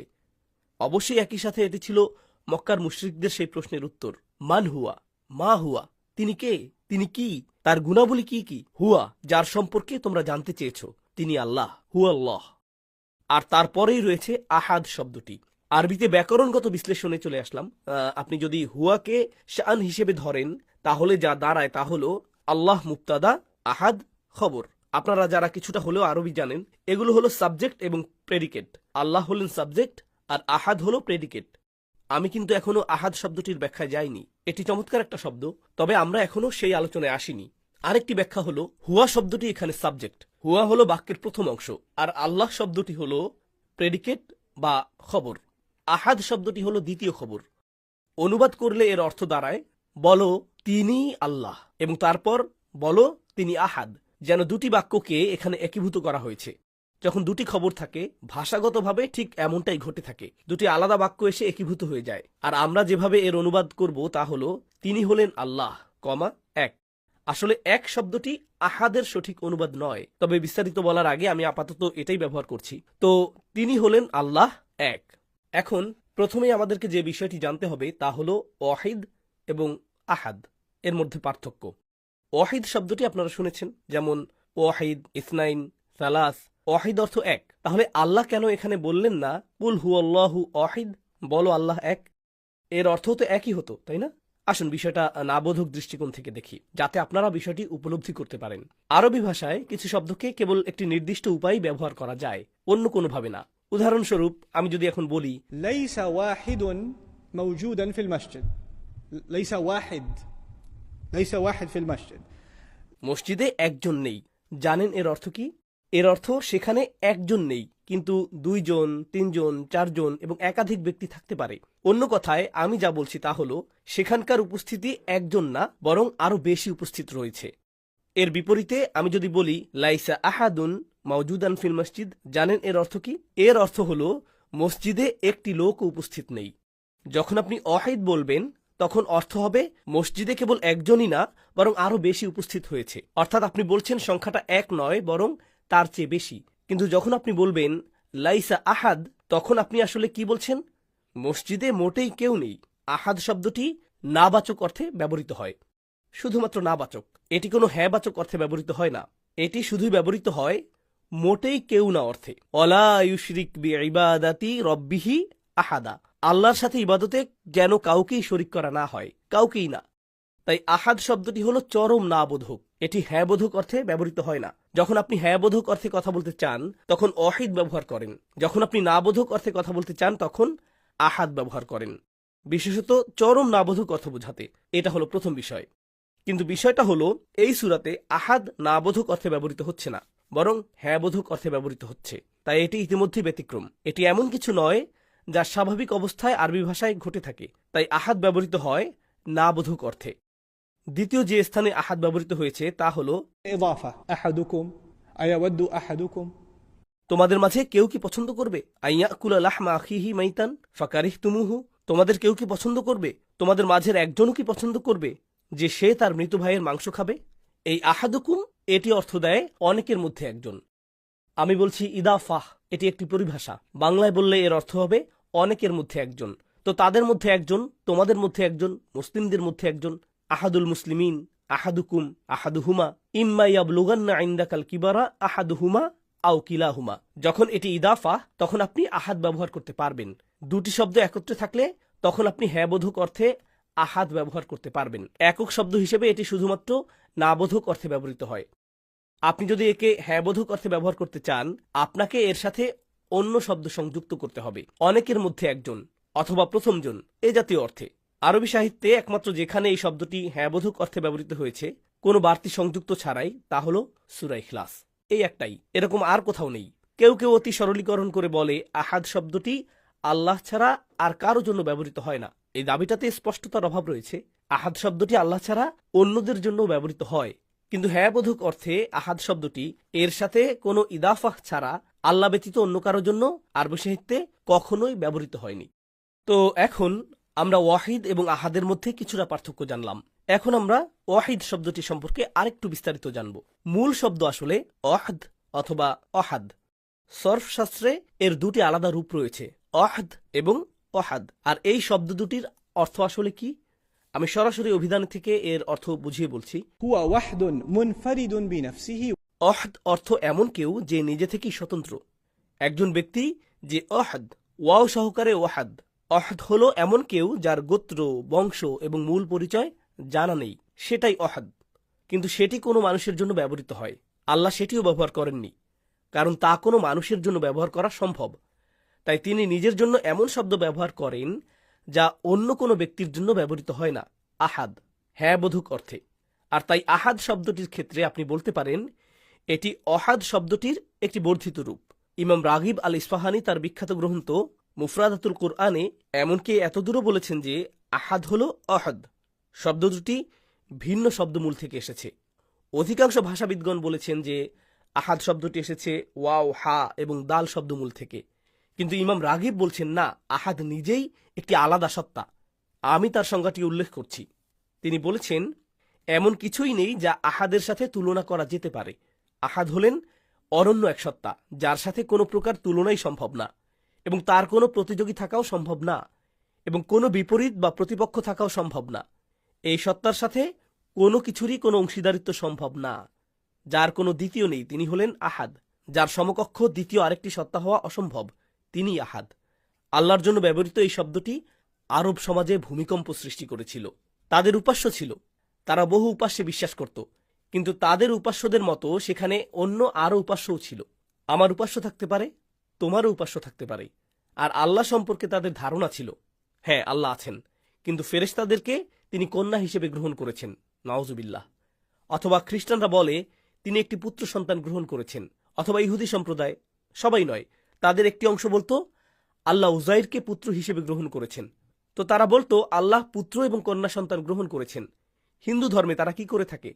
হিন্দুদের একটা অংশের বিশ্বাস, তারা বলে ঈশ্বর নিজেই বিশ্বজগতে পরিণত হয়েছেন। তাই ঈশ্বর আছেন পোকার মাঝে, গাছের মাঝে এবং পাথরের মাঝে। ঈশ্বর আমার ধমনীতে প্রবাহিত হচ্ছেন, এবং এই জাতীয় অদ্ভুত কথা। 1800 সালের দিকে, 1900 সালের শুরুর দিকে আমেরিকাতেও এই ধরনের মতাদর্শের উদ্ভব ঘটে। আমেরিকান সাহিত্যেও পাওয়া যায় ঈশ্বর রয়েছেন বৃক্ষ এবং প্রকৃতির মাঝে এবং আমাদের মাঝে, ইত্যাদি ইত্যাদি। আপনি যদি আল্লাহ সম্পর্কে এমন কিছু বলেন যা তার সাথে তুলনা বা জোড়া অথবা কোনো ক্ষেত্রে অংশীদার নির্ধারণ করে, তবে যা হারিয়ে যায় তা হল আহাদ। আর আপনি যদি আল্লাহকে মানবীয় সমস্ত বৈশিষ্ট্য থেকে আলাদা করেন, আপনি তাকে সৃষ্টির সাথে অংশীদারি হয় এমন সমস্ত বৈশিষ্ট্য থেকে সম্পূর্ণ পৃথক করেন, তবে আপনি যা পাবেন তা হল আহাদ। এটি আল্লাহর একত্ববাদের একটি অনন্য ধারণা। এটি এমন ধারণা যার সাথে খ্রিস্টানরাও একমত পোষণ করে না, এমনকি ইহুদিরাও একমত হয় না। তারা এই ধারণাটির সাথে একমত না। তারা বলবে হুয়াল্লাহু ওয়াহিদ। এটা ঠিক আছে। আপনি যদি তাদের আকীদা অধ্যয়ন করেন, যদি তাদের ধর্মবিশ্বাস পড়েন, দেখতে পাবেন যে ওয়াহিদ নিয়ে তাদের কোনো সমস্যা নেই। তাদের সমস্যা কি নিয়ে? আহাদ, আহাদ নিয়ে। আমি চাই আহাদ শব্দটি নিয়ে আপনারা আরেকটু বিস্তারিত জানুন, কারণ এই বিষয়গুলো সম্পর্কে আমাদের পরিষ্কার ধারণা থাকা উচিত। আমি আকীদা এবং ধর্মতত্ত্ব শেখানোর জন্য প্রচলিত পদ্ধতি অনুসরণ করি না, তবে আমি চাই আপনাদের ভেতর মৌলিক, সহজে বোধগম্য একটি ধারণা থাকুক, যেন জটিল পরিভাষাগুলো জানা না থাকলেও আপনারা শিরকে পতিত না হন। মানুষ বিভ্রান্ত হতে পারে এমন অন্যতম সম্ভাব্য একটা বিষয় হলো যখন কোনো শব্দ আল্লাহর জন্য ব্যবহৃত হয়, আবার একই শব্দ আমাদের জন্য ব্যবহৃত হয়। উদাহরণস্বরূপ, আল্লাহ নিজেকে বলেছেন আলিম বা জ্ঞানী। আপনি কি কখনো এই শব্দটি মানুষের জন্য ব্যবহৃত হতে শুনেছেন? অবশ্যই। আল্লাহ নিজেকে বলেছেন হাকিম, প্রজ্ঞায় পরিপূর্ণ, বিজ্ঞ। আপনি কি কখনো হাকিম শব্দটি অন্য মানুষের জন্য ব্যবহৃত হতে শুনেছেন? অবশ্যই। আল্লাহ বলেছেন তিনি হলেন রহিম, রহিম, দয়ালু। আপনি কি একজন ব্যক্তিকে দয়ালু হিসেবে বর্ণনা করতে পারেন? সামিয়া, শ্রবণকারী। আপনি একজন ব্যক্তিকে শ্রবণকারী হিসেবে বর্ণনা করতে পারেন। বাসির হলো এমন কেউ যে দেখতে পায়। আল্লাহ নিজেকে বর্ণনা করেছেন যিনি দেখেন। আপনি কি এই শব্দটি একজন মানুষের জন্য ব্যবহার করতে পারেন? হ্যাঁ, অবশ্যই। এটি সমস্যাজনক, কারণ এখন একই শব্দ আল্লাহর জন্য ব্যবহৃত হচ্ছে এবং ঠিক একই শব্দ একজন মানুষের জন্য ব্যবহৃত হচ্ছে। সেই একমাত্র শব্দ কোনটি যা কেবলমাত্র আল্লাহর জন্য ব্যবহৃত হয় এবং কোনো মানুষের জন্য কখনোই ব্যবহার করা যায় না? আহাদ। আর আসমাদের ক্ষেত্রেও আমরা একই বিষয় লক্ষ্য করব। এই শব্দগুলো অংশীদার মুক্ত। এই সূরার সবকিছুই অংশীদার মুক্ত। আপনি অন্য সূরাগুলোতেও আল্লাহর অন্যান্য গুণাবলী খুঁজে পাবেন, কিন্তু সেই গুণাবলীর ক্ষেত্রে এটা সম্ভব যে কোনোভাবে, কোনো আকারে বা রূপে সেই গুণগুলো মানুষের জন্য ব্যবহার করা সম্ভব। যেমন আল্লাহর নাম রউফ, সহানুভূতিশীল। এটি কুরআনে রাসূলের জন্য ব্যবহৃত হয়েছে, বিল মুমিনিনা রউফুর রহিম। তাহলে কিভাবে আমরা বিষয়টি বুঝব? কিভাবে আমরা পরিষ্কারভাবে বুঝব যে যখন একটি শব্দ আল্লাহর জন্য ব্যবহৃত হয় এবং আল্লাহ ছাড়া অন্যদের জন্য ব্যবহৃত হতে পারে, সেক্ষেত্রে কিভাবে আমরা ভুলক্রমে শিরক থেকে বিরত থাকতে পারব? আমি চাই আপনারা 3টি মূল পার্থক্য মনে রাখুন। আপনি যদি 3টি বিষয় মনে রাখতে পারেন, তাহলে কখনোই শিরকে পতিত হবেন না। প্রথম পার্থক্যটি লক্ষ্য করি। আসুন একটি নাম বাছাই করি, যাতে আমরা সেটিকে নমুনা হিসেবে ব্যবহার করতে পারি এবং এটি আল্লাহর অন্য সকল নামের জন্য কাজ করবে। আসুন আমরা জ্ঞানী নামটি বাছাই করি। আল্লাহ হলেন জ্ঞানী। যদি এই নামটি আল্লাহর জন্য ব্যবহৃত হয়, তবে আল্লাহর যে জ্ঞান আছে তার কোনো শুরু নেই এবং কোনো শেষ নেই। আল্লাহর জ্ঞানের কোনো শুরু নেই এবং কোনো শেষ নেই। সেটার তুলনা করুন আমার জ্ঞান এবং আপনার জ্ঞান, বা একত্রে সমস্ত সৃষ্টির জ্ঞানের সাথে। আমাদের জ্ঞানের কি আছে? এর একটা শুরু আছে এবং এর একটা শেষ আছে। তাই প্রথম পার্থক্যটি হলো এটি অসীম। মূলত এটা সময়ের ঊর্ধ্বে, কোনো শুরু নেই, কোনো শেষ নেই। আর আমাদের জ্ঞান হলো অস্থায়ী, সময়ের খাঁচায় বন্দী। এটা একটা বড় পার্থক্য। দ্বিতীয় পার্থক্যটি হলো আল্লাহর জ্ঞানের কোনো সীমা নেই। তিনি সবকিছুই জানেন, একদম সবকিছু। এমন কিছুই নেই যা তিনি জানেন না। এর বিপরীতে আপনার জ্ঞান এবং আমার জ্ঞানের আবশ্যিকভাবে কি থাকে? সীমাবদ্ধতা। আমি জানি না এই দেয়ালের পিছনে কি আছে। আমি জানি না। আমি জানি না এই পৃথিবীতে আমার কতগুলো হৃদস্পন্দন বাকি আছে। আমি জানি না। আমি জানি না আগামী 30 মিনিট পর কি ঘটতে যাচ্ছে। আমার কাছে কোনো জ্ঞান নেই। আমার কাছে কিছু জ্ঞান আছে, কিন্তু আমার কাছে সমস্ত জ্ঞান নেই। এর বিপরীতে আল্লাহর রয়েছে সকল জ্ঞান। তো প্রথম পার্থক্যটি ছিল কোনো শুরু নেই এবং কোনো শেষ নেই। দ্বিতীয় পার্থক্যটি হল আল্লাহর জ্ঞানের কোনো সীমা নেই, যেখানে অন্য যে কোনো জ্ঞানেরই সীমা থাকবে। আর তৃতীয় পার্থক্যটি সবচেয়ে গুরুত্বপূর্ণ পার্থক্য। তৃতীয় পার্থক্যটি হল আমার যা আছে, আমার সকল গুণ, জ্ঞানের কথাই ধরুন, তা এমন কিছু নয় যার মালিক আমি। এটি আসলে আমাকে দেয়া হয়েছে। এটি এমন কিছু নয় যা শুরুতে আমার কাছে ছিল। এটি আমাকে দেয়া হয়েছে। আমি এটি নিয়ে জন্মাইনি। এটি আমার কাছে ছিল না। এটি আমাকে দেয়া হয়েছে। এর বিপরীতে যখন আপনি আল্লাহর জ্ঞান নিয়ে কথা বলেন, তিনিই এর অধিকারী এবং এটি কি নয়, এটি তাকে অন্য কেউ প্রদান করেননি। তিনি নিজেই এর অধিকারী। এখন যে কোনো গুণের কথা ভাবুন। আসুন ক্ষমতা নিয়ে চিন্তা করি। আল্লাহ হলেন আল কওয়ী। কোনো মানুষ শক্তিশালী হতে পারে, তার কিছু ক্ষমতা আছে। আল্লাহর ক্ষমতার কোনো শুরু বা শেষ নেই, কিন্তু মানুষের ক্ষমতার একটি শুরু এবং শেষ আছে। আল্লাহ আজ্জা জাল্লার ক্ষমতা হলো অসীম, এর কোনো সীমা নেই। এটি অসীম, কিন্তু একজন মানুষের ক্ষমতার নির্দিষ্ট সীমা রয়েছে এবং তা খুবই সীমিত। আর মহান আল্লাহর ক্ষমতা একান্তই তার নিজের। তিনি অন্য কারো থেকে এটি পাননি। এটি একান্তই তার। কিন্তু মানুষের ক্ষমতা কার কাছ থেকে আসে? আল্লাহর কাছ থেকে। এই তিনটি পার্থক্য মনে রাখলে আল্লাহ বর্ণিত আহাদ শব্দটির মর্ম বুঝতে পারবেন। তার কোনো তুলনা হয় না, তিনি অনন্য। লাইসা কামিসলিহি শাইউন, তার কোনো গুণের কোনো তুলনা হয় না। কোরআনে বর্ণিত আল্লাহর নিজের জন্য ব্যবহৃত এই চমৎকার ও বিস্ময়কর শব্দটির মাঝে রয়েছে এক অসাধারণ শিক্ষা, কুল হুয়াল্লাহু আহাদ। এখন লক্ষ্য করুন, আল্লাহ আহাদ শব্দটি ব্যবহার করেছেন যাতে কোনো আলিফলাম নেই, কিন্তু আস-সামাদ শব্দটিতে আলিফলাম রয়েছে। আল্লাহু আস-সামাদ। আমরা বলি না আল্লাহু সমাদ, আমরা বলি আল্লাহুস সামাদ। কিন্তু যখন আহাদ বলি তখন আমরা কি বলি? আহাদ। আমরা আল আহাদ বলি না। তাহলে ওখানে কেন আল নেই আর এখানে কেন আল যুক্ত হলো? এটি একটি ব্যাকরণগত পার্থক্য যার চমৎকার কিছু আলঙ্কারিক তাৎপর্য রয়েছে। প্রথম বিষয়টি হলো أن المراد هو التنكير على سبيل التعظيم অর্থাৎ আল না থাকায় কথাটিতে একটি বিস্ময়বোধক ভাব এসেছে। তিনি আল্লাহ আহাদ। বিষয়টি নিয়ে চিন্তা করো, এটি কতই না বিস্ময়কর। আর প্রাচীন আরবি ভাষায় তানবিন ব্যবহারের ফলে এরকম ভাবই প্রকাশিত হতো। আপনি এবং আমি বাংলা এভাবে বলতে পারবো না, তাই আমাকে গলা উঁচু করে টেবিল চাপড়ে বুঝাতে হচ্ছে। আল্লাহ যখন আহাদুন বলেন তখন আসলে কি বোঝান? এই শব্দটির আসল শক্তি এই তানবিনের মাধ্যমেই প্রকাশিত হয়েছে। এটা ছিল প্রথম বিষয়। দ্বিতীয়ত, তানভিনযুক্ত শব্দ সাধারণত বাক্যের খবর বা প্রেডিকেট হিসেবে ব্যবহৃত হয়। আর খবর তখনই আসে যখন কেউ কোনো প্রশ্ন করে। আর অবশ্যই আহাদ ছিল একটি প্রশ্নের জবাব, আল্লাহ কে?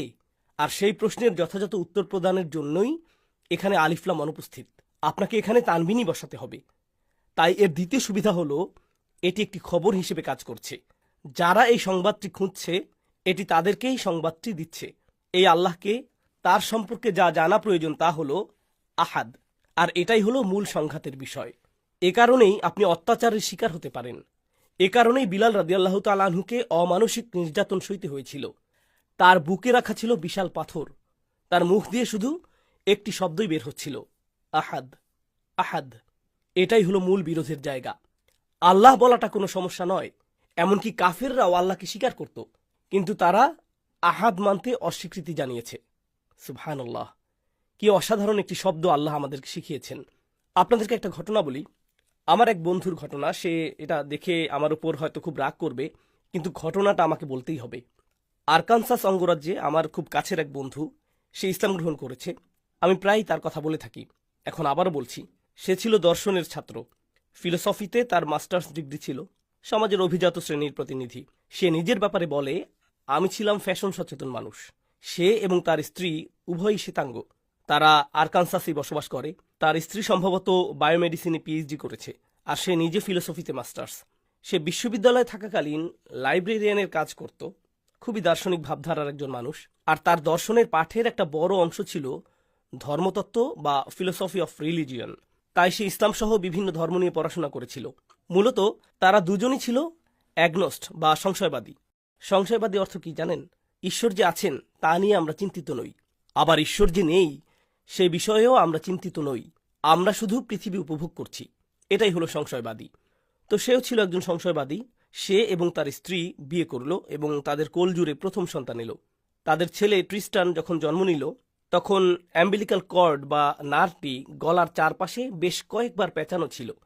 আর এমন অবস্থায় সাধারণত যা ঘটার কথা তা হলো জন্মের সময় শিশুটি শ্বাসরোধ হয়ে মারা যাবার কথা, কিন্তু অলৌকিকভাবে শিশুটি বেঁচে যায়। সে এই ঘটনাটি একদম নিজের চোখে দেখেছে। তারপর সে বলল, একজন স্রষ্টা অবশ্যই আছেন, স্রষ্টা অবশ্যই আছেন। সেই সংশয়বাদ দূর হয়ে গিয়ে তার মনে হলো অবশ্যই একজন স্রষ্টা আছেন। এরপর সে কি করলো জানেন? সে তার পুরনো নোটগুলো বের করলো। নোট খাতার ধুলো ঝেড়ে সে ধর্মতত্ত্বের উপর তার পুরনো নোটগুলো ঘাঁটতে শুরু করলো। সে ক্যাথলিক, প্রোটেস্ট্যান্ট, হিন্দু ধর্মের বিভিন্ন শাখা এবং বৌদ্ধ ধর্ম নিয়ে নোট নিয়েছিল। আরে, এখানে তো ইসলামও আছে। সে ইসলামের ওপর তার নিজের করা অনেক বছর আগের নোটগুলো দেখলো এবং পড়তে লাগলো। সবই তার নিজেরই হাতের লেখা। এই তাওহীদের ধারণাটি তো দারুণ। সে নিজের ভাষায় ঠিক এই কথাই লিখেছিল। তাওহীদের এই ধারণাটি বেশ চমৎকার। সূরা ইখলাস নিয়ে এটাই ছিল তার মন্তব্য। আর এভাবেই সে ইসলামে ফিরে এলো। সে এখন একটা ইসলামিক স্কুলের প্রিন্সিপাল, আলহামদুলিল্লাহ। কিন্তু যখন আপনি পৃথিবীর বিভিন্ন ধর্ম নিয়ে পড়াশোনা করবেন, বাহ্যিক দৃষ্টিতে আপনার মনে হতে পারে যে হ্যাঁ, আমরা সবাই আসলে একই স্রষ্টায় বিশ্বাস করি, সবকিছু তো একই। তারাও তো স্রষ্টায় বিশ্বাস করে, তারাও দয়ালু এবং শক্তিশালী স্রষ্টায় বিশ্বাস করে। বাহ্যিকভাবে আপনার কাছে এমনটাই মনে হবে যে হ্যাঁ, আমরা সকলে একই বিশ্বাস লালন করি, কিন্তু যখন আপনি আহাদ শব্দটি নিয়ে গভীরভাবে পড়াশোনা করবেন, তখন আপনি বুঝতে পারবেন অন্য সব ধর্ম এবং পৃথিবীর অন্যান্য সকল মতবাদ কিভাবে একে একে ঝরে পড়তে থাকে। আর একমাত্র যে বিষয়টি টিকে থাকে তা হলো এই দিন, এই লা ইলাহা ইল্লাল্লাহ, এই মুহাম্মদুর রাসূলুল্লাহ সাল্লাল্লাহু আলাইহি সাল্লাম। এটা অদ্বিতীয়। এমনকি স্রষ্টার প্রতি বিশ্বাসের ক্ষেত্রেও আপনার সহকর্মী হয়তো আপনাকে বলতে পারে, হ্যাঁ, আমিও তো স্রষ্টায় বিশ্বাস করি। না, সে হয়তো কোনো এক ঈশ্বরে বিশ্বাস করে, কিন্তু আল্লাহু আহাদ এটাতে বিশ্বাস করে না। আর আমরা এখনও এর অর্থ সম্পূর্ণরূপে উদ্ঘাটন করতে পারিনি। আমি এখন শুধুমাত্র ভাষাগত দিক থেকে এটি বিশ্লেষণ করলাম। ধর্মতাত্ত্বিক বিবেচনায় এর অর্থ কি, মনস্তাত্ত্বিক বিবেচনায় এর অর্থ কি, আমরা এখনও এই দিকগুলো উন্মোচন করিনি। ইনশাআল্লাহ তাআলা আজকের আলোচনায় আমরা তা করব। ইসলামী ধর্মতত্ত্বের পাকিস্তানি একজন লেখক ডক্টর রফি উদ্দিন, তিনি এই সূরার ব্যাখ্যা করতে গিয়ে চমৎকার একটা কথা বলেছেন। লেখাটি আমার কাছে আসলেই ভালো লেগেছে, কারণ আমার মনে হয় আধুনিক শ্রোতাদের জন্য এই ধরনের কথা বলা এবং শোনা খুবই প্রয়োজন। আল্লাহ মানুষকে সৃষ্টি করেছেন তার নিজেরই জ্ঞান দিয়ে। মানুষ আগে থেকেই জানে যে সর্বোচ্চ একজন সত্তা রয়েছেন, আর তিনি হলেন মহান আল্লাহ। এটা শুধু এমন না যে একজন স্রষ্টা আছেন, তিনি আমাদের সৃষ্টি করেছেন আর এখন আমরা যা খুশি করতে পারি। না, তিনিই হলেন প্রভু, তিনিই হলেন মনিব। আমার জীবনের লক্ষ্য হল তাই করা যা তিনি চান। এটাই আমার জন্য সর্বোত্তম আদর্শ। আমি তার বান্দা, এটাই আমার সর্বকালের সেরা অর্জন। এটাই আমার জন্য সবচেয়ে বড় সম্মানের বিষয়। আল্লাহ রসুল সাল্লাল্লাহু আলাইহি সাল্লাম, তার সবচেয়ে বড় সম্মান হল সুবহানাল্লাযী আসরা বিআবদিহি। তিনি আল্লাহর আদর্শ আবদ বা বান্দা, আল্লাহর দাস হওয়া এক বিশাল সম্মানের বিষয়। এটাই জীবনের লক্ষ্য। আর আল্লাহ প্রতিটি মানুষের ভেতরেই সেই লক্ষ্যটি আগে থেকেই গেঁথে দিয়েছেন। কিন্তু আপনি যদি সেই লক্ষ্য হারিয়ে ফেলেন, তবে আপনার ভেতরে থাকা সেই লক্ষ্য পূরণের এক দুর্নিবার তৃষ্ণা এবং ক্ষুধা থেকেই যাবে। আল্লাহ আপনাকে সেটি দিয়েই সৃষ্টি করেছেন, কিন্তু যখন আপনার ক্ষুধা স্বাস্থ্যকর খাবার দিয়ে মেটে না, তখন আপনি কি দিয়ে তা পূর্ণ করেন? যদি আপনি সঠিক খাবার না পান, তবে কি বলবেন? আমি কিছুই খাবো না? না। যখন একজন মানুষ ক্ষুধার্ত থাকে আর তার পছন্দের কোনো খাবার বা স্বাস্থ্যকর খাবার থাকে না, আশেপাশে আবর্জনা থাকে, গাছের ছালবাকল থাকে, খাদ্যের সংকট হলে মানুষ সেগুলোই চিবানো শুরু করবে। যখন আপনার দৃষ্টি থেকে আল্লাহকে হারিয়ে ফেলেন এবং তিনি আর আপনার লক্ষ্য থাকেন না, তখন আবশ্যিকভাবেই আপনি একটি বিকল্প খুঁজে নেবেন। আবশ্যিকভাবেই। যে আল্লাহকে খুঁজে পেয়েছে তার ক্ষেত্রে কি ঘটে? ইন্না সলাতি ও নুসুকি ও মাহিয়ায়া ও মামাতি লিল্লাহি রব্বিল আলামিন। এটা তার জন্য খুবই সহজ। যে সত্যিকার অর্থে আল্লাহকে খুঁজে পেয়েছে, তার নামাজ আল্লাহর জন্য, তার ত্যাগ আল্লাহর জন্য, তার জীবন এবং তার মৃত্যু এখন আল্লাহর জন্য।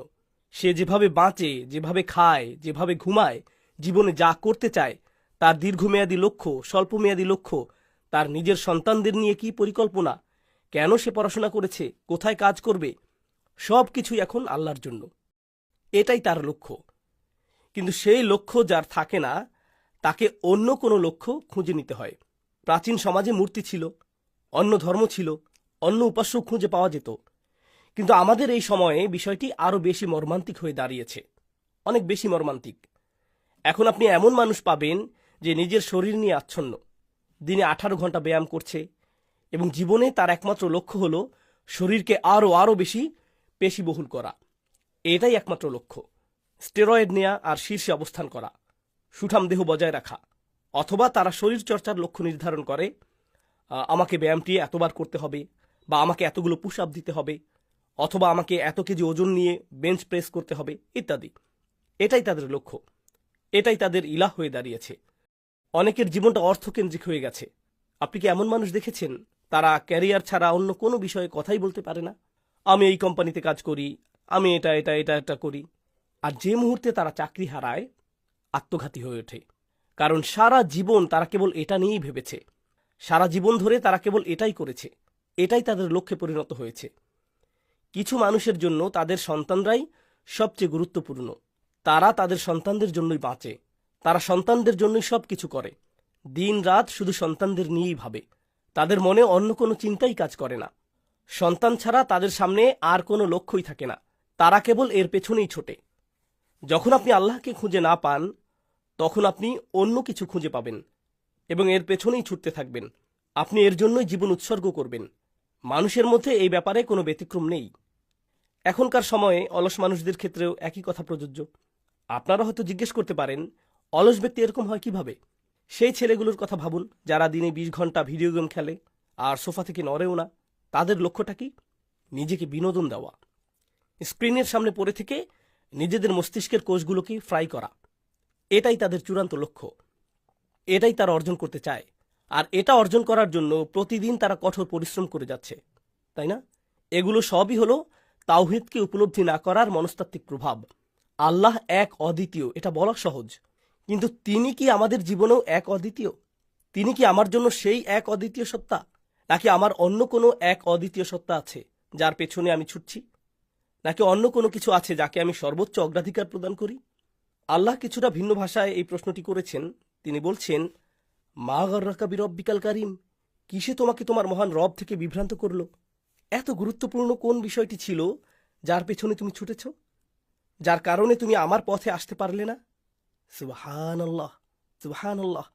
তাই যখন তিনি হুয়াল্লাহু আহাদ শব্দটি ব্যবহার করলেন, তখন এর মনস্তাত্ত্বিক প্রভাব, আল্লাহর প্রতি আমাদের দৃষ্টিভঙ্গির ওপর এর প্রভাব এবং জীবন নিয়ে আমরা যেভাবে ভাবি, এই সব কিছুই সম্পূর্ণভাবে বদলে যায়। এখন আল্লাহকে খুশি করার চেয়ে বেশি গুরুত্বপূর্ণ আমার কাছে আর কিছুই নেই। তার সন্তুষ্টি অর্জন করার চেয়ে বেশি গুরুত্বপূর্ণ আমার কাছে আর কিছুই নেই। তিনি আমাকে ক্ষমা করে দিবেন, এর চেয়ে বেশি গুরুত্বপূর্ণ আমার কাছে আর কিছুই নেই। বিচার দিবসে তিনি আমার সাথে কথা বলবেন, আমাকে বলবেন যে আমি সফল হয়েছি, এর চেয়ে বেশি গুরুত্বপূর্ণ আমার কাছে আর কিছুই নেই। তিনি আমার দিকে রহমতের দৃষ্টি দিবেন, আমি তাদের অন্তর্ভুক্ত হব না যাদের থেকে তিনি মুখ ফিরিয়ে নেন। ওয়ালা ইউকাল্লিমুহুমুল্লাহু ইয়াউমাল কিয়ামাহ, আল্লাহ বিচার দিবসে তাদের সাথে কথা বলবেন না। আল্লাহ যেন আমাদেরকে সেই সব মানুষদের অন্তর্ভুক্ত না করেন। এগুলো হলো আহাদ শব্দটিকে নিজের মধ্যে ধারণ করার কিছু মনস্তাত্ত্বিক প্রভাব। শুধুমাত্র ওই একটি শব্দ, সুবহানাল্লাহ, এই হলো আল্লাহর পরিচয়। এ বিষয়ে আল্লামা ইকবালের চমৎকার একটি কবিতার কথা মনে পড়ে গেল। আমি কবিতাটির সরাসরি উদ্ধৃতি দিতে পারবো না, কারণ আমি উর্দু ভাষায় তেমন ভালো না। তবে আমি কবিতার অর্থটি বলছি। এটি আমার পছন্দের একটা কবিতা। এর আলোচ্য বিষয় তাওহীদ। তিনি বলেছেন, যা এক সময় মানুষের হৃদয়ে জ্বলে উঠত, মানুষের অন্তরে প্রজ্বলিত হতো, তা এখন নিছক দার্শনিক তত্ত্বকথায় ভরা বিতর্কের বিষয় হয়ে দাঁড়িয়েছে। আমাদের কাছে এখন তাওহীদ আসলে কি? বিতর্ক, আলোচনা, ধর্মতত্ত্বের তাত্ত্বিক সব আলোচনা, যার কোনো শেষ নেই, যার কোনো সমাপ্তি নেই। কিন্তু তাওহীদ এক সময় হৃদয়কে আলোকিত করত। আমি কি এখনো আহাদ শব্দটির অধিকার আদায় করতে পেরেছি? আমি কি এখনো আহাদ শব্দটির প্রতি সুবিচার করতে পেরেছি? আল্লাহ আমাদেরকে তাওহীদের অধিকারী মানুষদের অন্তর্ভুক্ত করুন। ইব্রাহিম আলহিসাল্লাম, রাসূল সাল্লাল্লাহু আলহিসাল্লাম এবং সাহাবিগণের হৃদয়ে যা জ্বলে উঠত, আল্লাহ যেন আমাদের হৃদয়কেও তার দ্বারা আলোকিত করেন। দ্বিতীয় আয়াতটি হল আল্লাহুস সামাদ। আমরা প্রথমে আস-সামাদ এর মৌলিক অর্থের দিকে নজর দিব। আস-সামাদ আই কাফি। আস-সামাদ হল তিনি যিনি একাই যথেষ্ট। الذي يرجعون إليه إذا احتاجوه, তিনি সেই সত্তা প্রয়োজনের সময় সবাই যার মুখাপেক্ষী হয়। হুয়াল্লাযী ইয়াকফিহিম, তিনি সেই সত্তা যিনি মানুষের জন্য যথেষ্ট, এবং তিনি সেই সত্তা যিনি তাদের সমস্ত প্রয়োজন মেটান, তাদের সকল প্রশ্নের জবাব দেন, এবং এর ফলে তারা তার দিকে প্রত্যাবর্তন করে। ইনদাল হাজাত, প্রয়োজনের মুহূর্তে। হাদা মা'না সমাদ, এটি হলো সমাদ শব্দটির অর্থ। ভাষাতাত্ত্বিকভাবে বলতে গেলে আপনি যখন সমাদ শব্দটিকে ক্রিয়া হিসেবে ব্যবহার করেন, তখন এর অর্থ হয় কারো প্রতি মনোযোগ দেওয়া অথবা তার কাছে কোনো প্রয়োজন পূরণের আকুতি জানানো। সমাদ শব্দটি দিয়ে আসলে মাসমুদ অর্থই প্রকাশ করে। এর অর্থ সেই সত্তা যার দিকে মানুষ প্রয়োজনের সময় ফিরে আসে। আশা করছি অর্থগুলো আপনারা মনে রাখবেন। তো প্রথমত, সমাদ হলেন সেই সত্তা যার দিকে আপনি প্রয়োজনের সময় ফিরে আসেন। صمد إليه أي قصده, দ্বিতীয়ত ক্রিয়াগত অর্থটি হল যখন আপনি কাউকে আপনার লক্ষ্য বানান, আপনি তার কাছে পৌঁছাবার অথবা তাকে সন্তুষ্ট করার কিংবা তাকে পাবার আকাঙ্ক্ষা রাখেন। যখন আপনি কাউকে নিজের লক্ষ্য হিসেবে স্থির করেন, তখন তাকে বলা হয় আস-সামাদ। তাই আল্লাহ বলছেন, তিনি হলেন সেই সত্তা প্রয়োজনের সময় আমরা যার মুখাপেক্ষী হই এবং যাকে আমরা চূড়ান্ত লক্ষ্য হিসেবে নির্ধারণ করি। আমাদের সকল প্রচেষ্টার কেন্দ্রবিন্দু হলেন তিনি। আর এটি অন্যতম একটি কারণ যে জন্য এই সূরাটিকে বলা হয় সূরা ইখলাস। কারণ আন্তরিকতা বা ইখলাস অর্থ আমরা যখন কোনো কাজ করি সর্বদাই তার লক্ষ্য হলেন আল্লাহ। সুতরাং এটাও আস-সামাদের অর্থের অন্তর্ভুক্ত। সমাদ শব্দটির আরেকটি অর্থ হল যিনি অন্য কারো মুখাপেক্ষী নন এবং কেউ তাকে পরাস্ত করতে পারে না, অথবা মর্যাদা বা গুণে তার উপরেও কেউ উঠতে পারে না। আল্লাযী লা আইবা ফীহি, সেই সত্তা যার মাঝে কোনো খুঁত বা ত্রুটি নেই। من الرجال الذي ليس فوقه أحد. আরবি সাহিত্যে এই শব্দটি এমন ব্যক্তির জন্য ব্যবহৃত হয় যাকে কখনো পরাস্ত করা যায় না, অর্থাৎ যুদ্ধে পরাস্ত করা যায় না, ব্যবসায়, নেতৃত্বে কিংবা বক্তৃতায় তাকে ছাড়িয়ে যাওয়া যায় না, তাকেও বলা হয়ে থাকে আস-সমাদ। তো এটি হলো ভাষাতাত্ত্বিক দৃষ্টিভঙ্গি। এছাড়াও তাফসীরকারকদের ভাষ্য অনুযায়ী আস-সমাদ ইঙ্গিত করে আজিম আল জালালাহ, অর্থাৎ মহিমার দিক থেকে তিনি অবিশ্বাস্য এবং মহান। الدائم الخالد. তিনি হলেন চিরস্থায়ী। المقصود لقضاء الحاجات. তিনি সেই সত্তা প্রয়োজনের সময় সকলে যার মুখাপেক্ষী হয়। এখন এই বিষয়টি গুরুত্বপূর্ণ। شيء صمد. সমাদ শব্দটি বিশেষণ হিসেবেও ব্যবহৃত হয়। এটাকে এমন কিছু হিসেবে উল্লেখ করা হয় যা নিরেট, যার ভেতরে কোনো ছিদ্র বা শূন্যতা নেই, এমন কিছু যা সম্পূর্ণরূপে বিশুদ্ধ। যেমন বিশুদ্ধ স্বর্ণের একটি ইটকেও বলা যায় সমাদ, অথবা একটি বড় পাথর যার ভেতরে বাতাস বা পানি প্রবেশের কোনো সম্ভাবনাই নেই, তাকেও বলা যেতে পারে সমাদ। অর্থাৎ এমন কিছু যা বিশুদ্ধ, নিরেট এবং এতে কোনো খাদ নেই। এই অর্থটি অনুধাবন করা গুরুত্বপূর্ণ, কারণ আমরা আল্লাহকে বিভিন্ন নামে ডাকি, আর নাম বিষয়টি হলো খোলসের মতো, এর একটি বাহ্যিক অংশ থাকে। আল্লাহ আসলে তার প্রতিটি নামকে পরিপূর্ণরূপে প্রকাশ করেন, তিনি সেগুলোকে সর্বোত্তম উপায়ে পূর্ণতা দান করেন। আপনি মহান বা নোবেল হিসেবে কারো নামকরণ করতে পারেন, আপনি তাকে বাহ্যিক বিবেচনায় এই নামে ডাকেন, কিন্তু ভেতরের দিক থেকে সে হয়তো ততটা মহান নয়। এটা সম্ভব, তাই না? আপনি শক্তিমান হিসেবে কারো নামকরণ করতে পারেন, কিন্তু ভেতরের দিক থেকে সে আসলে দুর্বল, এটাও সম্ভব। কিন্তু আমরা যখন আল্লাহকে কোনো নামে ডাকি, যেহেতু তিনি হলেন আস-সমাদ, তিনি সেই নামটিকে সর্বোত্তম উপায়ে পূর্ণতা দান করেন। ব্যাকরণগতভাবে বলতে গেলে আল্লাহুস সমাদ আয়াতটি এই সূরায় খুব চমৎকার একটি ভূমিকা পালন করছে। আল্লাহুস সমাদের একটি ব্যাকরণগত ব্যাখ্যা হলো এটি বাদাল, এটি বাক্যের মূল কর্তা বা সাবজেক্টের বদলে এসেছে, যা হলো আল্লাহ। এর মানে কুল হুয়াল্লাহু আহাদ, কুল হুয়াল্লাহুস সমাদ আহাদ। এটি মুবতাদাকে প্রতিস্থাপন করেছে, আসল মুবতাদাকে প্রতিস্থাপিত করেছে, আর এটি বদল। অন্য কথায় পরম সত্তা আল্লাহ হলেন সেই একমাত্র সত্তা যার মতো দ্বিতীয় কেউ হতে পারে না। তাই এটি প্রথম আয়াতটিকে ব্যাখ্যা করছে।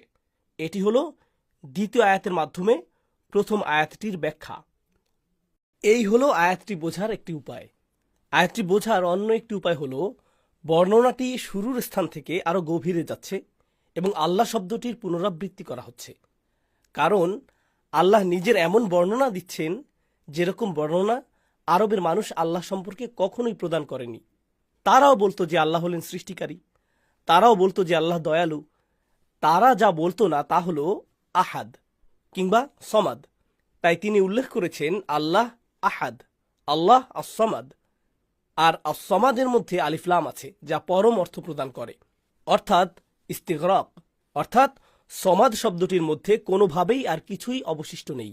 সমাদ শব্দটির একেবারে মৌলিক একটি অর্থ, যা তাফসীরকারকগণ বারবার উল্লেখ করেছেন, সকলেই যার মুখাপেক্ষী, কিন্তু তিনি কারো মুখাপেক্ষী নন।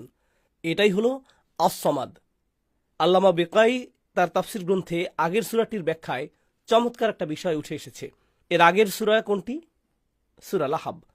সূরা লাহাবে এমন এক ব্যক্তির কথা এসেছে যে মনে করত সে কারো মুখাপেক্ষী না, সবাই তার মুখাপেক্ষী, কারণ সে ছিল কোষাধ্যক্ষ। আমরা কার কথা বলছি? আবু লাহাব। আর তাকে উচিত জবাব দেওয়ার পরে এখন আপনার জানা উচিত প্রকৃতপক্ষে যিনি আস-সমাদ তিনি হলেন আল্লাহ। সুতরাং এই বৈপরীত্যের বিষয়টিও এখানে লক্ষণীয়। আবু লাহাবের এক ধরনের নোংরা আত্মকেন্দ্রিক মনোভাব ছিল, কারণ সে ছিল আত্মমগ্ন। সে নিজেই তার ইলাহ, সে নিজের ইবাদত করত, সে এমনকি অন্য কোনো ধর্মও মানত না। যখন রসুল সাল্লাল্লাহু আলাইহি সাল্লাম তাকে এই দিনের দাওয়াত দিয়েছেন, একবার সে রাসূলকেই অভিশাপ দিয়েছিল, তুমি ধ্বংস হও, এই জন্যই কি আমাদেরকে একত্রিত করেছ? অন্য এক সময়ে সে এই ধর্মকে অভিশাপ দিয়েছিল। যখন সে ধর্মকে অভিশাপ দেয়, তার সমালোচনাটা কি ছিল? সে বলেছে, আমি কি এই লোকগুলোর সমান হয়ে যাব? হ্যাঁ, তুমি বলছো আমি এমন ধর্ম মেনে নেব যেখানে আমার সমকক্ষ কেউ থাকবে, কারণ সে ভাবত তার সমকক্ষ কেউ নেই। এখন আল্লাহ আমাদের শেখাচ্ছেন একমাত্র যার কোনো সমকক্ষ নেই তিনি হলেন স্বয়ং আল্লাহ। তিনিই একমাত্র পরম সত্তা এবং একমাত্র তিনিই হলেন আহাদ। এখন আমরা যৌক্তিক উপসংহারের দিকে যাচ্ছি। লাম ইয়ালিদ ওয়ালাম ইউলাদ। এখানে লক্ষ্য করার মতো বেশ কিছু বিষয় রয়েছে, সেগুলো আমরা একে একে আলোচনা করব। প্রথম যে বিষয়টি লক্ষণীয়, আগের আয়াতের সাথে আল্লাহর এই কথার সম্পর্ক কি? তিনি কাউকে জন্ম দেননি, তিনি কারো পিতা হননি, বা তিনি নিজেও কারো সন্তান নন। আমি পিতা হননি শব্দটি সচেতনভাবেই ব্যবহার করছি, কারণ আল্লাহ বলেননি লা ইয়ালিদু ওয়ালা ইউলাদ। লা থাকলে বর্তমান কাল বোঝাতো। তিনি জন্ম দেন না এবং তিনি জন্ম নেন না। আল্লাহ ব্যবহার করেছেন লাম, আর লাম শব্দটি ক্রিয়ার অর্থকে অতীতকালের জন্য নির্ধারিত করে দেয়। তাই আমি অনুবাদ করেছি তিনি জন্ম দেননি, তিনি পিতা হননি, আবার তিনি কারো সন্তানও হননি। তাই প্রথমেই আমাদের যা বুঝতে হবে তা হলো এই আয়াতে অতীতকালের ব্যবহার কেন? কেন অতীতকাল ব্যবহার করা হলো? কেন বলা হলো না তিনি কাউকে জন্ম দেন না আর তাকে কেউ জন্ম দেয় না? কেন এমনটা নয়? আসলে অতীতকালই অধিকতর যুক্তিসঙ্গত। বিষয়টা হলো লাম ইউলাদ, তিনি কারো গর্ভে জন্মাননি। এটা যুক্তিসঙ্গত, কারণ জন্ম অতীতেই ঘটে থাকে, তাই এটা বোঝা সহজ। কিন্তু লা ইউলাদ বা তিনি জন্ম দেন না বলে কেন ভবিষ্যৎ শিরকের রাস্তাও বন্ধ করা হলো না? সেক্ষেত্রে এর একটা সমস্যা হলো, যদি আপনি বলেন তিনি জন্ম দেন না, তবে এটা নিশ্চিতভাবে প্রকাশ করে না যে তিনি অতীতেও জন্ম দেননি বা পিতা হননি। ফলে এটা অতীত সময়ের শিরকের জন্য সুযোগ রেখে দেয়। এটি একটি বিষয়। দ্বিতীয় বিষয়টি হলো, আমরা ইতিমধ্যেই আহাদ এবং আসমাদ শব্দ দুটি দেখেছি, যার অর্থ হলো তার সমকক্ষ কেউ থাকবে না। সন্তান থাকলে কি হয়? একজন মানুষেরই জন্ম দেয়, একটা বিড়াল জন্ম দেয় একটা বিড়ালের, কুকুর থেকে কুকুরেরই জন্ম হয়। একটি প্রাণী তার সমকক্ষ বা একই প্রজাতির কারো জন্ম দেয়, আমরা আগেই দেখতে পেয়েছি তার কোনো দ্বিতীয় হতে পারে না। তার ক্ষেত্রে এটা অসম্ভব। আর আল্লাহর সন্তান থাকার এই দাবি মূলত খ্রিস্টানরা এবং ইহুদিদের একটি অংশ করে থাকে, অথবা মুশরিকরা দাবি করত যে আল্লাহর কন্যা সন্তান আছে। যেমন মুশরিকদের কিছু অংশ বলতো যে তিনি ফেরেশতাদেরকে কন্যা হিসেবে গ্রহণ করেছেন। এই দাবিগুলো কিন্তু বর্তমান বা ভবিষ্যতের জন্য করা হয়নি। এই অভিযোগগুলো কোন সময়ের? সব অতীতের। ঈসা আলাইহিসসালাম, উযাইর আলাইহিসসালাম এবং ফেরেশতারা আল্লাহর সন্তান, এই সবগুলো ধারণাই আসলে অতীতের সাথে সম্পর্কিত। এই আয়াতে অতীতকাল ব্যবহারের একটা সুবিধা হলো, আল্লাহ সেই সকল ধর্মের ভ্রান্ত ধারণাগুলো খণ্ডন করেছেন যেগুলো আগেই আবির্ভূত হয়েছে। আর প্রখ্যাত চিন্তাবিদ আবু বকর আল বাকিল্লানি লাম ইয়ালিদের ব্যাখ্যায় বলেছেন, এর মধ্যে কোরআনের ভবিষ্যৎবাণী সংক্রান্ত একটি অলৌকিকতা রয়েছে। এমন আর কোনো ধর্ম আসবে না যা দাবি করবে যে আল্লাহর সন্তান আছে। এমন ধর্ম আর কখনো পৃথিবীতে প্রভাব বিস্তার করবে না। যেমন এ জাতীয় কোন ধর্মগুলো আগেই প্রতিষ্ঠিত হয়ে গেছে? মূলত খ্রিস্ট ধর্ম, তাই না? অন্য ধর্মগুলোর কথা ভাবুন যাদের এমন বিশ্বাস রয়েছে যেখানে সৃষ্টিকর্তা জন্মদান করেন। সেগুলোর সবগুলোই কোন সময়ের? ইসলাম পূর্ব যুগের। বলতে গেলে এগুলোর প্রায় সবগুলোই ইসলাম পূর্ব যুগের। তাই এখানে আল্লাহ সেই সমস্যার সমাধান করেছেন যা আগেই ঘটে গেছে, যে সমস্যাটা মানুষের মধ্যে আগেই ছিল, আর তা হলো এই ধারণা যে আল্লাহ সন্তান জন্ম দিয়েছেন। তাই এখন কোরআনের অন্যত্র এসেছে ওয়ালাদাল্লাহ, এখানেও অতীতকালেই উল্লেখ করা হয়েছে। তারা বলে আল্লাহ সন্তান জন্ম দিয়েছেন। এরপর আল্লাহ বলেছেন জাআলু আবনা আল্লাহ, তারা আল্লাহর জন্য পুত্র সন্তান সাব্যস্ত করেছে। ক্বালুত্তাখাযাল্লাহু ওয়ালাদা, একইভাবে আল্লাহ উল্লেখ করেছেন, তিনি বলেন আন্না ইয়াকুনু লাহু ওয়ালাদ ওয়া লাম তাকুন লাহু সাহিবা, কিভাবে তার সন্তান থাকা সম্ভব যখন তার কোনো স্ত্রী নেই। স্ত্রী শব্দের জন্য একটি আরবি শব্দ হলো সহিবাত, আরেকটি শব্দ হলো কুফু, আর এই শব্দটি পরের আয়াতে এসেছে ওয়ালাম ইয়াকুল লাহু কুফুয়ান আহাদ। তবে যে বিষয়টি আমি আপনাদের নজরে আনতে চাই তা হলো এমন একটি বিষয় যা আমরা প্রায়ই এড়িয়ে যাই যখন আমরা পড়ি লাম ইয়ালিদ ওয়া লাম ইউলাদ। একজন মুসলিমের কাছে এটা খুবই পরিষ্কার, আল্লাহ তার সৃষ্টির সাথে কোনো গুণাবলী শেয়ার করেন না। জন্ম দেয়া, সন্তান থাকা বা নিজে জন্ম নেয়ার অর্থ হলো আপনার একটি শুরু এবং একটি শেষ আছে। যদি আপনি জন্মান, এর অর্থ আপনি মৃত্যুবরণও করবেন। আবার আপনি যদি জন্ম নিয়ে থাকেন, এর অর্থ কোনো এক সময় আপনার অস্তিত্ব ছিল না, আর এটা সৃষ্টিকর্তার বৈশিষ্ট্য হতে পারে না। তাই আমরা কখনো এই বিষয়গুলো আল্লাহর প্রতি আরোপ করি না। কিন্তু এই ধরনের শিরক করার মধ্যে একটা মনস্তাত্ত্বিক রোগও রয়েছে। আধ্যাত্মিক পরিভাষায় এটিকে অন্তরের রোগও বলা যেতে পারে। সেই অন্তরের রোগটি কি? মনের রোগ নয়, বরং অন্তরের রোগ যা আল্লাহর সন্তান আছে এ কথা বলার সাথে সম্পর্কিত। এর সাথে আর কি আসে? আমি আপনাদের একটি পার্থিব উদাহরণ দিচ্ছি। ধরুন আপনি একটি চাকরি পেলেন, আর বস খুবই কঠোর, কিন্তু বসের অধীনে থাকা ম্যানেজার আপনার চাচাতো ভাই, আর সে আপনাকে পছন্দ করে। তো বস অনেক কঠোর, কিন্তু ম্যানেজার বেশ ভালো, আর সে হলো আপনার চাচাতো ভাই। আপনি তার সাথে আড্ডা দেন, সে আপনার সাথে ভালো ব্যবহার করে, তাই যখন আপনি কাজে ফাঁকি দেন তখন কি আশা করেন? এমনকি যদি আপনি কর্মস্থলে বিপদেও পড়ে যান তখন কে রক্ষা করবে? আপনার সেই চাচাতো ভাই এসে বলবে, দেখুন সে আমার নিজের লোক, সে ঠিক হয়ে যাবে। এমনকি বস কঠোর হলেও ম্যানেজার তা সামলে নেবে, আমাকে সামলাতে হবে না। আমি কিন্তু আসলে ম্যানেজার বা আপনার চাচাতো ভাইয়ের কথা বলছি না। আমি বলছি মানুষের শিরক করার কারণ। তারা জানে আল্লাহ ন্যায় বিচারক, তিনি আমাকে সৃষ্টি করেছেন, তিনি যা কিছু দিয়েছেন তার জন্য আমাকে জবাবদিহি করতে হবে। আমি জবাবদিহি করতে চাই না। কিন্তু যদি তার কোনো সন্তান থাকে বা তার প্রিয় কেউ থাকে আর আমি তাদেরকে খুশি রাখতে পারি, তাহলে আল্লাহকে খুশি রাখার আর প্রয়োজন নেই, শুধু তাদেরকে খুশি রাখলেই হবে। তাহলে বিচার দিবসে কি ঘটবে? আল্লাহ যদি আমাকে আটক করেন তবে কে মাঝখানে এসে দাঁড়াবে? না না না না না, আমি একে চিনি, সে আমার লোক, সমস্যা নেই, ওকে যেতে দিন। এটাই হলো শিরকের মনস্তত্ত্ব। এখন আগের আয়াতে বলা হয়েছে যার কাছে সবার ফিরে আসতে হবে তিনি হলেন আস-সামাদ। এর অর্থ কি? তার দিকে সবার ফিরে আসতে হবে। এর একটি অর্থ কি? আল্লাহ বলছেন, যদি তোমাদের শুধুই আমার দিকে ফিরতে হয় তাহলে কাউকে আমার পুত্র বা কন্যা সাব্যস্ত করার প্রয়োজন নেই, মাঝখানে কাউকে রাখার কোনো প্রয়োজন তোমাদের নেই। মুশরিকরা কেন মূর্তিগুলোকে মধ্যস্থতাকারী হিসেবে রাখত? কারণ সেগুলো আল্লাহর সামনে সুপারিশ করবে। আর প্রসঙ্গক্রমে এমনকি যেসব মুসলিম শিরক করে, যারা কবর পূজা করে এবং মৃত মানুষের কাছে সাহায্য চায়, তারা কেন এমনটা করে? কারণ তাদের অনেকের অসৎ ব্যবসা আছে। তারা জানে যে তারা অত্যন্ত খারাপ কাজ করছে, তাই তারা আল্লাহর সামনে দাঁড়াতে পারবে না। তখন তারা কি করে? কাউকে মধ্যস্থতাকারী বানিয়ে দেই। আমি আমার অবৈধ আয়ের 50% এই মাজারে বা কোনো মন্দিরে দান করব, আশা করছি এই মৃত ব্যক্তিটি আমার জন্য সুপারিশ করবে। এটাই হলো শিরকের মনস্তত্ত্ব। তাই যেহেতু আল্লাহ নিজের জন্য আস-সামাদ শব্দটি ব্যবহার করেছেন, ফলে এখন আর কোনো সুযোগ অবশিষ্ট নেই। আপনি আল্লাহ ছাড়া অন্য কারো দিকে ঝুঁকতে পারেন না, কারণ তিনি হলেন আস-সামাদ। তিনি একমাত্র সত্তা, সকলে যার মুখাপেক্ষী হয়। আর তাই এই আয়াতটি যৌক্তিক ধারাবাহিকতার অংশ। এটি মানুষের মন থেকে আল্লাহর প্রতি এমন বিষয় আরোপ করার প্রয়োজনীয়তা দূর করে দেয়। তো এখন আমরা শেষ আয়াতে যাচ্ছি। ওয়ালাম ইয়াকুল্লাহু কুফুয়ান আহাদ। আরবিতে কুফু শব্দটি স্বামী বা স্ত্রীর জন্য ব্যবহৃত হয়, কিন্তু মজার বিষয় হলো আরবি সাহিত্যে কুফু শব্দটি আপনার এমন শত্রুর জন্যও ব্যবহৃত হয় যে যুদ্ধে আপনার সমকক্ষ, যেমন দুই ব্যক্তি যারা মারামারিতে সমান পারদর্শী। তাই সমান পারদর্শী দুইজন হলে তাকে বলা হয় কুফু। বিবাহের ক্ষেত্রেও এই শব্দটি ব্যবহৃত হয়। আমি জানি না কেন আরবরা বিয়ে এবং যুদ্ধের জন্য একই শব্দ ব্যবহার করত। বিষয়টি আমাদেরকে সেই সময়ের আরব বিবাহ সম্পর্কে বেশ গুরুত্বপূর্ণ তথ্য দিচ্ছে। তো যাই হোক, এর অর্থ হলো যখন কেউ আপনার তুলনীয় হয়, আধুনিক ভাষায় আপনার সাথে কাঁধে কাঁধ মিলিয়ে চলে, আপনার সাথে সমানে সমান কেউ, যে একই পর্যায়ের, একই দক্ষতার অধিকারী, একই মর্যাদার অধিকারী, সমান র্যাঙ্কিংয়ের অধিকারী, এমন ব্যক্তিকে বলা হয় কুফু। তাই আপনি এমন কাউকে বিয়ে করেন যে আপনার উপযুক্ত, একই মানের, একই বুদ্ধিমত্তার, একই সামাজিক পরিসরের। বিবাহের ক্ষেত্রে একেই বলা হয় কুফু। এখন এই শব্দটি মহান আল্লাহর জন্য ব্যবহৃত হয়েছে। তিনি বলেছেন, ওয়ালাম ইয়াকুল্লাহু কুফু, তার কোনো প্রতিপক্ষ নেই।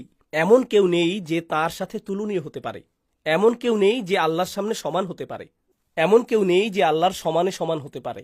এই সব কিছু যা আমরা এখানে শিখছি তা একটি শব্দের তাফসির। কোন শব্দ? আহাদ। কুল হুয়াল্লাহু আহাদ। এই সূরাতে আমরা অন্য যা কিছু শিখছি তা এই আহাদ শব্দেরই ফলাফল। আল্লাহুস সামাদ, এটি হলো একটি ফলাফল। লাম ইয়ালিদ ওয়ালাম ইউলাদ, এটা হলো একটি ফলাফল। ওয়ালাম ইয়াকুল্লাহু কুফুয়ান আহাদ, এটাও একটা ফলাফল। কিন্তু এতে আরও কিছু বিষয় আছে। আরবি ব্যাকরণ কিছুটা জটিল বিষয়, কিন্তু এর উপকারিতা অনেক। সুবহানাল্লাহ। ওয়ালাম ইয়াকুল্লাহু কুফুয়ান আহাদ, ব্যাকরণগতভাবে এটি আসলে বাক্যটির প্রত্যাশিত ক্রম নয়। ওয়ালাম ইয়াকুন আহাদুন কুফুয়ান লাহু, এটি মূলত বাক্যের ব্যাকরণগতভাবে প্রত্যাশিত ক্রম। কিন্তু আল্লাহ এই বাক্যের শব্দগুলোকে পুনর্বিন্যাস করেছেন। আহাদ এসেছে সবার পরে, লাহু এসেছে আগে, আর কুফু এসেছে মাঝখানে। ব্যাকরণগতভাবে প্রত্যাশিত ক্রম অনুযায়ী আল্লাহর কথা শেষে উল্লেখ করার কথা ছিল, আর তার প্রতিপক্ষের কথা আগে উল্লেখ করার কথা ছিল। এখন এই বাক্যে সবচেয়ে গুরুত্বপূর্ণ সত্তাকে, লাহু বোঝাচ্ছে আল্লাহকে, কুফু অর্থ সমকক্ষ, আহাদ অর্থ অন্য কেউ। তাহলে সবচেয়ে মূল্যবান শব্দ কোনটি? লাহু। আর আরবি অলঙ্কার শাস্ত্র অনুযায়ী আল আহম উলা, সবচেয়ে গুরুত্বপূর্ণ শব্দটি প্রথমে আসা উচিত। আল্লাহ অন্য সব কিছু উল্লেখ করার আগে নিজেকে প্রথমে উল্লেখ করেছেন। তিনি বলেছেন আহাদ। আহাদ শব্দের একটি অর্থ আল আউয়াল, আহাদ শুধু লাইসা লাহু সানি নয়, আহাদ অর্থ শুধু এটাই না যে যার কোনো দ্বিতীয় নেই, বরং এর অর্থ এটাও যে তিনি সেই সত্তা যার অবস্থান প্রথমে। এমনকি বাক্যের মাঝেও আল্লাহ নিজেকে প্রথমেই উল্লেখ করেছেন। এটি একটি ব্যাখ্যা। অন্য ব্যাখ্যাটি হল ইখতিসাস। এটি কেবল তিনি যার কোনো সমকক্ষ নেই, অর্থাৎ তিনি ছাড়া অন্য সব কিছুরই সর্বদা একটি সমকক্ষ থাকবে। একজন সেনাপতি থাকলে তার বিপরীতে আরেকজন সেনাপতি থাকবে, একজন রাজা থাকলে তার বিপরীতে আরেকজন রাজা থাকবে, একটি মিথ্যা উপাস্য থাকলে এর বিপরীতে অন্য মিথ্যা উপাস্য থাকবে, একজন ধনী ব্যক্তির বিপরীতে অন্য আরো ধনী ব্যক্তি থাকবে, একটি গ্রহের বিপরীতে অন্য গ্রহ, একটি তারার বিপরীতে অন্য আরো তারা। অস্তিত্বমান সবকিছুরই একটি কুফু রয়েছে, কিন্তু একমাত্র তারই কোনো সমকক্ষ নেই। আমি এখানে একমাত্র তার কথাটি কিভাবে পেলাম? কারণ লাহু শব্দটি আগে এসেছে, ওয়ালাম ইয়াকুল্লাহু কুফুয়ান আহাদ। এখন উপসংহারে আমি আপনাদেরকে তাফসিরে বর্ণিত এই সূরার কিছু উপকারিতা পড়ে শোনাবো। এক্ষেত্রে আল রাজির ব্যাখ্যাটি আমার কাছে বেশ উপকারী মনে হয়েছে, তাই আমি এর কিছু অংশ আপনাদের সাথে শেয়ার করব। তিনি বলেছেন, এই সূরার প্রথম অংশ নিশ্চিত করে যে আমরা যাতে বুঝতে পারি আল্লাহ এক এবং অদ্বিতীয়। দ্বিতীয় অংশ আল্লাহুস সমাদ নিশ্চিত করে যে আমরা যাতে বুঝতে পারি তিনি কতটা দয়ালু এবং করুণাময়। আর সমাদের মাঝে কেন করুণার মহিমা নিহিত? কারণ সবাই তার মুখাপেক্ষী হয় এবং তিনি তাদের প্রয়োজন পূরণ করেন। আর তিনি যে বলছেন তিনি জন্ম দেননি এবং জন্ম নেননি, তা নিশ্চিত করে যে আমরা যাতে বুঝতে পারি কাউকেই তার বিন্দুমাত্র প্রয়োজন নেই এবং তিনি সকল ধরনের পরিবর্তন বা দুর্বলতা থেকে মুক্ত। কারণ সন্তান থাকাও এক ধরনের দুর্বলতা। কেন এটি একটি দুর্বলতা? কারণ আমি একদিন মারা যাব, আমার বংশ কিভাবে টিকে থাকবে? একটি প্রাণীর ক্ষেত্রে এর প্রজাতিটি কিভাবে টিকে থাকবে? সন্তানদের মাধ্যমে, বংশধরদের মাধ্যমে। মানুষের ক্ষেত্রে যদি আপনি গোটা মানব প্রজাতি নিয়ে চিন্তিত নাও হন, অন্তত আপনি আপনার নিজ পরিবারের উত্তরাধিকার নিয়ে চিন্তিত। আর আপনি যদি এখনই এটা নিয়ে চিন্তিত নাও হন, যখন আপনার বয়স 40 বা 50 হবে, আপনি বলবেন, আরে আমার তো কোনো সন্তান নেই, পেছনে রেখে যাওয়ার মতো আমার তো কিছুই নেই। আর এই বিষয়টিকে আরবরা অনেক বেশি গুরুত্ব দিত। সুতরাং এখানে এক প্রকারের বৈপরীত্য লক্ষ্য করা যাচ্ছে। রসুল সাল্লাল্লাহু আলাইহি সাল্লামের উদ্দেশ্যে বলা সবচেয়ে কষ্টদায়ক কথাগুলোর একটি ছিল আবতার, যার কোনো পুত্র সন্তান নেই। সৃষ্টির প্রতি এটা অপমানকর হতে পারে। আবার সৃষ্টির প্রতি কৃত একটি প্রশংসা হল আপনার সন্তান আছে। আনকানা দা মালিন ওয়া বানিন। মানুষের জন্য সন্তান সন্ততি একটি ইতিবাচক বিষয়। তার তো সম্পদ আর সন্তান সন্ততি আছে, সে বেশ ভালোই আছে। সন্তান ছিল আরব সমাজে মর্যাদার প্রতীক। এই একই বিষয়ে নবীজির জন্য ছিল অপমানজনক। এ কথা বলা যে তার সন্তান নেই বা পুত্র সন্তান নেই, তা ছিল নবীজির জন্য অপমানজনক। কিন্তু এর বিপরীতে আল্লাহর সন্তান আছে বলাটা আবার আল্লাহর জন্য অপমানজনক। এটা সম্পূর্ণ বিপরীত। কারণ আল্লাহর প্রতি সম্মান প্রদর্শনকে কখনোই সৃষ্টির প্রতি সম্মান প্রদর্শনের সাথে তুলনা করা যায় না। এই দুটি মানদণ্ড সম্পূর্ণ আলাদা। আর তাই আল্লাহ নিশ্চিত করেছেন যাতে আমরা এই দুটি ভিন্ন জিনিসের জন্য নির্ধারিত ভিন্ন মানদণ্ডগুলো বুঝতে পারি। উপসংহারে আমাদের সন্তানদের আত্মস্থ করার জন্য এই সূরাটি সবচেয়ে গুরুত্বপূর্ণ সূরা। শুধু মুখস্থ করা নয়, আমি জানি আমাদের বাচ্চারা সূরাটি মুখস্থ পারে, কিন্তু আমি বলছি আত্মস্থ করার কথা। এর অর্থ আসলে কি? বাস্তবিকভাবে আমার জন্য এর অর্থ কি? যে আল্লাহ হলেন আহাদ, তিনি হলেন আস-সমাদ, তার কোনো শুরু নেই এবং কোনো শেষ নেই। আমরা শিরকের মনস্তত্ত্ব নিয়েও কথা বলেছি, যা লাম ইয়ালিদ ওয়ালাম ইউলাদ এর আলোচ্য বিষয়। আর তারপর ওয়ালাম ইয়াকুল্লাহু কুফুয়ান আহাদ, তার কোনো সমকক্ষ নেই, কেউ তার সাথে তুলনীয় হতে পারে না। তাই আপনি বুঝতে পারেন প্রয়োজনের সময়, কষ্টের সময় যখন আপনি তেলাওয়াত করেন ওয়ালাম ইয়াকুল্লাহু কুফুয়ান আহাদ, আপনি চিন্তা করেন আমার সমস্যাগুলো যেখান থেকেই আসুক, একমাত্র আল্লাহই তার সমাধান করতে পারেন। আর যখন স্বয়ং আল্লাহ এর সমাধান করেন, তখন কোনো সমস্যাই আর সমস্যা থাকে না। এটি সেই সূরা যেখানে আমরা নিজেদেরকে সম্পূর্ণভাবে আল্লাহর কাছে সঁপে দেই। সাহাবীগণ যে এই সূরাটিকে এত ভালোবাসতেন, তার একটি কারণ আছে। এটি আমাদেরকে অনেক কিছু থেকে রক্ষা করে। এই সূরার একটি নাম হল আন-নাজাত। এটি হলো উদ্ধারকারী সূরা। এটি আপনাকে হতাশা থেকে, দুঃখ থেকে রক্ষা করবে। কারণ যখনই খারাপ কিছু ঘটে, আপনি আপনার সমস্যাগুলো কার কাছে নিয়ে যেতে পারেন? আল্লাহর কাছে। আপনি হয়তো আপনার সমস্যা থানায় নিয়ে যেতে পারেন, সেখান থেকে সাড়া পেতেও পারেন, নাও পেতে পারেন। আপনি আপনার সমস্যা চিকিৎসকের কাছে নিয়ে যেতে পারেন, ফলাফল পেতেও পারেন, নাও পেতে পারেন। কিন্তু এমন একটি স্থান আছে যেখানে আপনি যখনই যাবেন তখনই সাড়া পাবেন। এর ফলে আপনার সমস্যা দূর হয়ে যায়। তাছাড়া এটি হলো নাজাত মিনান নার, কোটি কোটি মানুষ শিরকের জঘন্যতম অপরাধে জর্জরিত। এই সূরাটি এমনকি স্বল্প শিক্ষিত মুসলিমদেরও রক্ষা করে। যদি তারা কেবল এই সূরাটি অনুধাবন করতে পারে, তবে তারা আগুন থেকে রক্ষা পাবে। তারা শিরকের সেই জঘন্য অপরাধ থেকে রক্ষা পাবে।